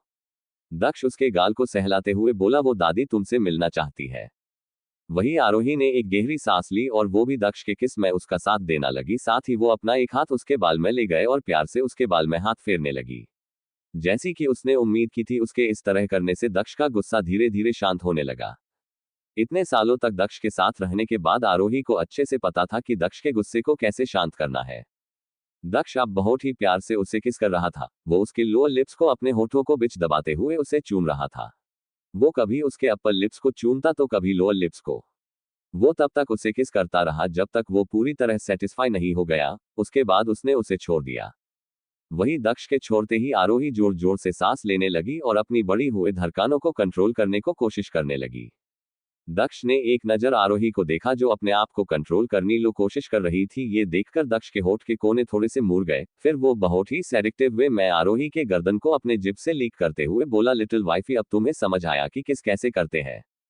वही दक्ष के इस तरह करने से आरोही के पूरे शरीर में जैसे करंट लग गया और उसकी पकड़ दक्ष पर कस गए। वही आरोही को कुछ न बोलता देख दक्ष वैसे ही आरोही की गर्दन पर किस करते हुए बोला, लिटिल वाइफी तुमने मेरी बातों का जवाब नहीं दिया। क्या तुम चाहती हो कि मैं तुम्हें फिर से वो सब करके दिखाऊं? ये सुनकर आरोही की आंखें चौड़ी हो गए। उसे अभी भी अपने होठों पर दर्द महसूस हो रही था। वो जल्दी से अपना सिर न में हिलाते हुए बोली, हब्बी मुझे समझ आ गया, आपका वो सब दोबारा करने की कोई जरूरत नहीं है। वही आरोही को इस तरह मना करता देख दक्ष के भौहें सिकुड़ गए लेकिन उसे कुछ नहीं कहा। अच्छा ये बताओ, क्या तुम इस संडे फ्री हो? ये सुनकर आरोही ने सोचा और बोला, हाँ इस संडे मेरे पास करने को कुछ नहीं हुआ। क्या हुआ हब्बी, आप क्यों पूछ रही हो? दक्ष उसके गाल को सहलाते हुए बोला, वो दादी तुमसे मिलना चाहती है। ओह दादी। तभी उसे याद आया कि पिछली जिंदगी में भी दक्ष उसे अपनी दादी से मिलने ले गया था। आरोही को पता था कि दक्ष अपने परिवार में सबसे ज्यादा किसी से प्यार करता था तो वो थी उसकी दादी। परिवार में उनका एक अलग ही रुतबा था। दक्ष के पिता के अचानक से गुजर जाने की वजह से वो सबसे ज्यादा प्यार दक्ष और अर्जुन से करती थी। दक्ष के हर एक फैसले में वो उसका पूरा साथ देती थी। लेकिन अपनी पिछली जिंदगी में उसने दक्ष की दादी को बुरी तरह नाराज कर दिया था। जब पिछली जिंदगी में वो उसने मिलाना चाहती थी तो उसने ये बात सोनाली को बताए। सोनाली ने उसे वो सब उसे बताया जिससे दक्ष की दादी उससे नफरत करने लगे और हमेशा की तरह उसने भी वैसा ही किया जैसे सोनाली ने उसे करने को कहा। उस समय न सिर्फ वो अपने भरे मेकअप वाले चेहरे के साथ उनसे मिलने गए बल्कि शुरू से लेकर आखिर तक उसने उनसे एक शब्द भी नहीं कहा और उन्हें पूरी तरह नजरअंदाज किया। लेकिन दक्ष की दादी सच में अपने पोते से बहुत प्यार करती थी, यहाँ तक कि आरोही का कोल्ड बिहेवियर और उसका भयानक मेकअप देखते हुए भी उन्हें बुरा नहीं लगा। उसने उसके साथ बहुत अच्छा व्यवहार किया। ऐसा तब तक था जब तक उसने दक्ष के खिलाफ जाने की कोशिश नहीं की। एक बार उसने घर से भागने की कोशिश की क्योंकि वो इस कैद में नहीं रहना चाहती थी। लेकिन दक्ष ने उसे पकड़ लिया। वो उसे खुद से दूर कैसे जाने दे सकता था, जिस वजह से उन दोनों के बीच बहुत बड़ा झगड़ा हुआ और उसने दक्ष को खूब कोसा और उसके मर जाने की दुआ की। वही जब दक्ष की दादी को ये पता चला कि आरोही उनके पोते को सच में मरते हुए देखना चाहती है तो उन्हें आरोही पर बहुत तेज गुस्सा आया और तब से उन्हें आरोही से नफरत हो गए। लेकिन इन सब में आरोही अपने मकसद में कामयाब हो गए थी। ऐसा नहीं था कि दक्ष की दादी को आरोही पर दया नहीं आती थी। वो हमेशा दक्ष को समझती थी कि उसे आरोही के साथ ऐसा व्यवहार नहीं करना चाहिए। वो उसे इस तरह घर में कैद करके नहीं रख सकता है। लेकिन दक्ष ने उनकी एक नहीं सुनी और फिर दक्ष की दादी बीमार पड़ गए और वो चल बसी। ये सोचकर आरोही को दक्ष की दादी के लिए बहुत ही बुरा लगा। भले ही उस समय वो दक्ष ने नफरत करती थी पर उसे पता था कि दक्ष की दादी ने कभी भी उसे नापसंद नहीं किया। यहाँ तक कि वो उनसे रुडली बात भी करती थी तो उन्होंने कभी बुरा नहीं माना। वही जब दक्ष ने देखा कि आरोही कोई जवाब नहीं दे रही है तो उसे लगा कि आरोही उसकी दादी से मिलना नहीं चाहती है। दक्ष फिर अपनी कोल्ड आवाज में बोला, जाने दो, अगर तुम नहीं जाना चाहती तो हम नहीं जाएंगे। वही दक्ष की बात सुनकर आरोही अपने सेंस में वापस आए और जल्दी से बोली, क्यों नहीं जाएंगे, हम जरूर जाएंगे। दादी मुझसे मिलना चाहती है तो मैं जरूर जाएगी। ये बोलते समय आरोही के चेहरे पे एक बहुत प्यारी सी स्माइल थी। उसे देखकर लग रहा था कि वो दक्ष की दादी से मिलने के लिए बहुत एक्साइटेड है। हब्बी मैं पहली बार दादी से मिलने जा रही है, क्या मुझे उनके लिए कुछ लेकर जाना चाहिए? मुझे कौन सी ड्रेस पहननी चाहिए? उन्हें मैं पसंद तो आएगी ना? आरोही के मुंह से इतने सारे सवाल सुनकर दक्ष उसे अपनी इंटेंस भारी नजरों से देखने लगा। दक्ष आरोही को समझ नहीं पा रहा था। उसे समझ नहीं आ रहा था कि ये उसके सामने जो आ रही थी वो असली है या जो आरोही के बारे में सुना था वो असली आरोही है, पर जो कुछ भी था, अगर आरोही ने उसके खिलाफ या उसे धोखा देना की कोशिश की तो उसे कैद कर लेगा। उसे कोई मतलब नहीं था कि आरोही कैसी है, उसका कैरेक्टर कैसा है। जब तक वो उसके साथ लॉयल थी, वो कुछ भी कर सकती थी, वो हमेशा उसके साथ खड़ा रहेगा। लेकिन जिस दिन उसने उसके खिलाफ जाने की कोशिश की, तो वो उसका वो रूप देखेगी जो उसे पसंद तो बिल्कुल नहीं आएगा। वही दक्ष को कुछ न बोलता देख आरोही फिर से बोली, हब्बी बोलिए न, मुझे क्या करना चाहिए? तुम सच में जाना चाहती हो? दक्ष आरोही को देखते हुए बिना किसी इमोशन के बोला। हाँ क्यों नहीं, मैं जरूर जाऊंगी, आखिर वो मेरी भी तो दादी है, मैं उनसे मिलने क्यों नहीं जाऊंगी? वैसे हब्बी आपने बताया नहीं मुझे क्या करना चाहिए, मैं उनके लिए क्या लेकर जाऊं? आरोही जल्दी से बोली। तुम्हें कुछ भी ले जाने की जरूरत नहीं है। दक्ष प्यार से उसके बालों में हाथ फेरते हुए बोला। नहीं ऐसा कैसे, मैं पहली बार दादी से मिलेगी और पहला इंप्रेशन बहुत इंपॉर्टेंट होता है, इसलिए मैं इस तरह खाली हाथ नहीं जा सकती हूँ। एक काम करना हब्बी, पहले हम दादी के लिए शॉपिंग करने चलेंगे, उसके बाद हम दादी से मिलने जाएगी। ये बोलते के बाद आरोही सेटिस्फाई नजर आए। ये शायद इसलिए था क्योंकि पिछली जिंदगी उसने दक्ष के दादी के साथ जैसा व्यवहार किया था वो उससे लिए गिल्टी थी, या फिर दक्ष अपनी दादी से बहुत प्यार करता था जिस वजह से उसने डिसाइड किया कि वो उनके साथ अच्छे से पेश आएगी। संडे दोपहर का समय, दक्ष कार में आरोही का इंतजार कर रहा था। वही वंश ड्राइवर सीट पर बैठा था और वो हैरान था। जब से उसे पता चला था कि दक्ष आरोही को बड़ी मैडम से मिलाने लेकर जा रहा है, तब से ही वो परेशान नजर आ रहा था। क्या दक्ष को डर नहीं था कि मैडम आरोही का अपीयरेंस देखकर उससे डर जाएगी? लेकिन उसे भी पता था कि दक्ष की दादी उससे बहुत प्यार करती थी, वो फैमिली में दक्ष की बहुत बड़ी सपोर्टर थी, यहाँ की दक्ष के दादा के खिलाफ जाकर भी वो दक्ष का साथ देती थी। वंश अभी ये सब सोच ही रहा था कि तभी उसकी नजर बाहर आते हुए आरोही पर गए। आरोही ने कोई मेकअप नहीं किया था, उनने घुटने तक की एक बहुत ही सुंदर फ्लो प्रिंट की फ्रैंक पहनी थी और उसने अपने बालों की एक हाई पोनी बना रखी थी, साथ में उसके पीठ पर एक स्कूल बैग भी था जिससे वो एक टीनेज गर्ल लग रही थी। वही जब वंश ने ध्यान से देखा कि वो कौन है, वो हक्का बक्का हो गया, ये आरोही है। आरोही ने इस बारे में बहुत सोचा, फिर उसने डिक्यूट किया कि वो एक सिंपल सी ड्रेस में ही दक्ष की दादी से मिलने जाएगी। भले ही दक्ष के दादा और दादी का एक्स्ट्रा ऑर्डिनरी बैकग्राउंड था, लेकिन उसके हिसाब से दुनिया के हर एक दादा दादी एक जैसा ही सोच रखते हैं, उन्हें अपने बच्चों के लिए अच्छे से बर्ताव करने वाली लड़की पसंद आती है। उन्हें उससे कोई फर्क नहीं पड़ता था कि उसने क्या पहन है, बस उसका स्वभाव अच्छा होना चाहिए और वो उसके पोते को खुश रख सके। ये देखकर कि उसके सामने भयानक चेहरा नहीं है जैसे उसने सोचा था, बल्कि उसकी जगह बहुत ही खूबसूरत और ताजगी भरा चेहरा था, वंश हैरान हो गया। उसे समझ ही नहीं आया कि आरोही का ये रूप देखकर उसे कैसे रिएक्ट करना चाहिए। उसने जल्दी से खुद को संभाला और कार से बाहर आया और आरोही के लिए गेट खोला। यह देखकर आरोही ने उसे एक मुस्कान दी और कार में बैठ गई। वही आरोही को वो मुस्कान देखकर वंश एक पल के लिए मंत्रमुग्ध हो गया, लेकिन फिर उसने जल्दी से खुद को संभाला, उसे अपनी जान बहुत प्यारी प्यारी थी।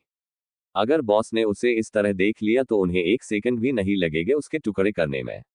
ये सोचते ही वंश अंदर तक कांप गए। ये आरोही तो उस आरोही से भी खतरनाक थी, पता नहीं अब उसका क्या होने वाला था। आरोही कार के अंदर बैठते हुए बोली, हब्बी मैं कैसी लग रही हूँ, मैं सुंदर तो लग रही ना? दादाजी और दादी जी को मैं इस ड्रेस में पसंद तो आऊंगी ना? ये सुनकर दक्ष खींचकर आरोही को अपनी गोद में बैठते हुए, तुम्हें इतना परेशान होने की कोई जरूरत नहीं है, तुम उन्हें जरूर पसंद आऊंगी। ये सुनकर आरोही ने एक राहत की सांस ली, वरना सच में वो थोड़ी नर्वस थी। वैसे तो वो पहली बार उनसे नहीं मिल रही थी, पर तब की बात में अब के बात में बहुत फर्क था।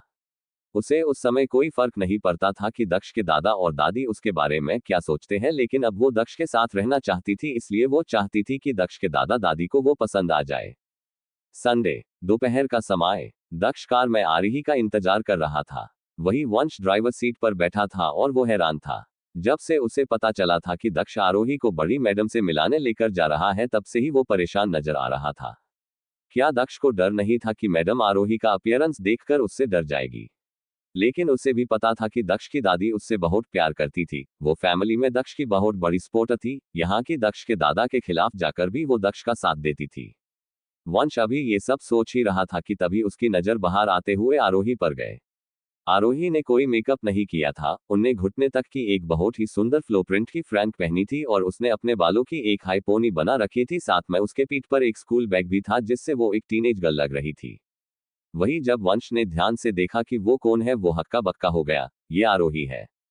आरोही ने इस बारे में बहुत सोचा, फिर उसने डिक्यूट किया कि वो एक सिंपल सी ड्रेस में ही दक्ष की दादी से मिलने जाएगी।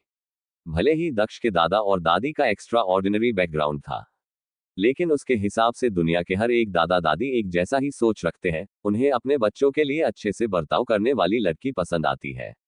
उन्हें उससे कोई फर्क नहीं पड़ता था कि उसने क्या पहन है, बस उसका स्वभाव अच्छा होना चाहिए और वो उसके पोते को खुश रख सके। ये देखकर कि उसके सामने भयानक चेहरा नहीं है जैसे उसने सोचा था, बल्कि उसकी जगह बहुत ही खूबसूरत और ताजगी भरा चेहरा था, वंश हैरान हो गया। उसे समझ ही नहीं आया कि आरोही का ये रूप देखकर उसे कैसे रिएक्ट करना चाहिए। उसने जल्दी से खुद को संभाला और कार से बाहर आया और आरोही के लिए गेट खोला। यह देखकर आरोही ने उसे एक मुस्कान दी और कार में बैठ गई। वही आरोही को वो मुस्कान देखकर वंश एक पल के लिए मंत्रमुग्ध हो गया, लेकिन फिर उसने जल्दी से खुद को संभाला। उसे अपनी जान बहुत प्यारी प्यारी थी। अगर बॉस ने उसे इस तरह देख लिया तो उन्हें एक सेकंड भी नहीं लगेगा उसके टुकड़े करने में। ये सोचते ही वंश अंदर तक कांप गए। ये आरोही तो उस आरोही से भी खतरनाक थी, पता नहीं अब उसका क्या होने वाला था। आरोही कार के अंदर बैठते हुए बोली, हब्बी मैं कैसी लग रही हूँ, मैं सुंदर तो लग रही ना? दादाजी और दादी जी को मैं इस ड्रेस में पसंद तो आऊंगी ना? ये सुनकर दक्ष खींचकर आरोही को अपनी गोद में बैठते हुए, तुम्हें इतना परेशान होने की कोई जरूरत नहीं है, तुम उन्हें जरूर पसंद आऊंगी। ये सुनकर आरोही ने एक राहत की सांस ली, वरना सच में वो थोड़ी नर्वस थी। वैसे तो वो पहली बार उनसे नहीं मिल रही थी, पर तब की बात में अब के बात में बहुत फर्क था। उसे उस समय कोई फर्क नहीं पड़ता था कि दक्ष के दादा और दादी उसके बारे में क्या सोचते हैं, लेकिन अब वो दक्ष के साथ रहना चाहती थी, इसलिए वो चाहती थी कि दक्ष के दादा दादी को वो पसंद आ जाए। वही दक्ष की नजर आरोही की ड्रेस पर गए और उसकी आंखें एकदम से इंटेंस हो गए। आरोही ने घुटने तक की फ्रॉक पहन रखी थी और बैठने के वजह से वो थोड़ी ऊपर हो गए, जिस वजह से आरोही की थाई एक्सपोज हो रही थी। उसके फ्रॉक का गला भी थोड़ा लूज था, जिस वजह से दक्ष को उसकी क्लीवेज भी साफ नजर रहा थी। आरोही को इस तरह देखकर दक्ष को अपने अंदर कुछ बदलाव महसूस हुए और उसकी आंखें एकदम से डार्क हो गए। आरोही वो पहली लड़की थी जो उसे अपने कंट्रोल लूज करने पर मजबूर कर सकती थी। उसे सिर्फ देखने भर से ही उसे अपना कंट्रोल लूज होता हुआ महसूस हो रहा था। दक्ष को पता था कि आरोही अभी इन सब के लिए बहुत छोटी है और ऊपर वो अभी इसके लिए रेडी भी नहीं है, पर पता नहीं वो कब तक खुद को कंट्रोल कर पाएगा। वही इन सब से बेखबर आरोही की उसे इस तरह देखकर दक्ष के ऊपर क्या असर हो रहे हैं, वो अपने ही ख्यालों में बिजी थी। उसका ध्यान ही नहीं था कि वो किस हालात में दक्ष के सामने थी।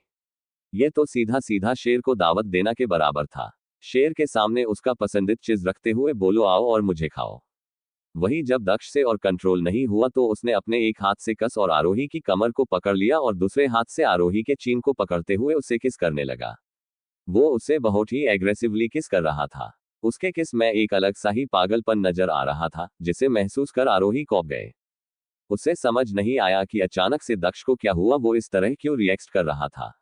उसने तो अभी दक्ष को भड़काने के लिए कुछ किया भी नहीं। सच में दक्ष को समझना उसके सोच से बाहर था। न ही पिछली जिंदगी में वो दक्ष को समझ पाई थी और ही इस जिंदगी में वो कब क्या करे किसी को कुछ पता ही नहीं होता था। वही वंश की नजर जब पीछे गए वो उसके लाल गए। उसने जल्दी से पार्टीशन ऑन कर दिया, जिससे उसके और पीछे वाली सीट के बीच में एक पतली सी मेटल की पार्टीशन आ गए। उसने कभी नहीं सोचा था कि वो अपने बॉस को किसी लड़की के इतने करीब देखेगा। भले ही वो उसकी लेडी बॉस थी, पर फिर भी ये सब उसके लिए अजीब था। उसे आज तक ये बात समझ नहीं आई थी कि आरोही में ऐसा क्या है जो वो उसके बॉस उसके पीछे इतने पागल थे।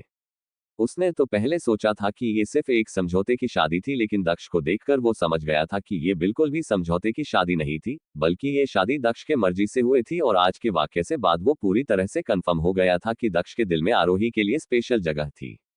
आरोही दक्ष के साथ एक बहुत बड़े मॉल में गए। उसने दक्ष के दादा और दादी के लिए कुछ सप्लीमेंट्स खरीदे और कुछ गिफ्ट्स भी। वैसे उसने जो खरीदा था उसकी कोई जरूरत नहीं थी, क्योंकि दक्ष के दादा और दादी के पास किसी चीज की कमी नहीं थी। ये बस एक शिष्टाचार था। दक्ष भी उसकी एक हर चीज उसकी पूरी हेल्प कर रहा था, जिस वजह से उसने जल्दी से सब कुछ ले लिया। 1 घंटे बाद आरोही की नजर एक जाने पहचाने घर पर पड़ी। इसे घर कहना गलत होगा, ये किसी महल से कम नहीं था। दक्ष के कार मैंशन के बाहर आकर रुकी। नौकर पहले से वहां उनका इंतजार कर रहा था। जैसे ही उसकी नजर दक्ष की कार पर गए वो जल्दी से आगे आया। उसने बड़े से रिस्पेक्ट के साथ दक्ष और आरोही को ग्रीट किया। हमेशा की तरह दक्ष ने बस अपना सिर हिला दिया। भले ही नौकर को पता था कि दक्ष अपनी वाइफ के साथ यहां आ रहा है, फिर भी दक्ष के साथ आरोही को देखकर नौकर एक पल के लिए हैरान हो गया। हर किसी को पता था कि दक्ष को लड़कियों से कितनी नफरत है, यहाँ तक कि उसने आज तक किसी भी लड़की को अपने करीब आने नहीं दिया था। ऐसा नहीं था कि दक्ष की दादी ने दक्ष को आरोही से पहले शादी के लिए फोर्स नहीं किया था। यहाँ तक कि दक्ष की एक मंगेतर भी थी, लेकिन सबको पता था कि वो सिर्फ एक बिजनेस डील से ज्यादा कुछ नहीं था। भले ही वो दक्ष की मंगेतर थी, पर दक्ष ने कभी भी उसे अपने करीब आने नहीं दिया था। यहाँ तक कि वो एक नजर उठाकर भी नहीं देखता था। उसके हिसाब से वो लड़की उसके लिए एग्जिट ही नहीं करती थी। फिर दक्ष का एक्सीडेंट हो गया और उस लड़की ने दक्ष के सगाई तोड़ दी। नौकर ने कभी नहीं सोचा था कि दक्ष का अपनी पत्नी के साथ इतने अच्छे रिलेशन होगा, यहाँ तक कि वो अपनी पत्नी को अपने दादा दादी से मिलाने भी लेकर आया। यही काफी था ये बताने के लिए ये लड़की बाकी सब लड़कियों से अलग थी। ये सब देखकर सिर्फ दक्ष के दादा या दादी नहीं बल्कि सभी नौकर भी हैरान थे। जब नौकर की नजर आरोही की ड्रेस पर गए तो वो हैरान हो गया। इस ड्रेस में आरोही टीनेजर लग रही थी। वैसे तो आरोही सिर्फ 18 साल की, लेकिन इस ड्रेस में वो और छोटी लग रही थी। नौकर ये देखकर और हैरान हो गया कि दक्ष की पत्नी इतनी यंग थी।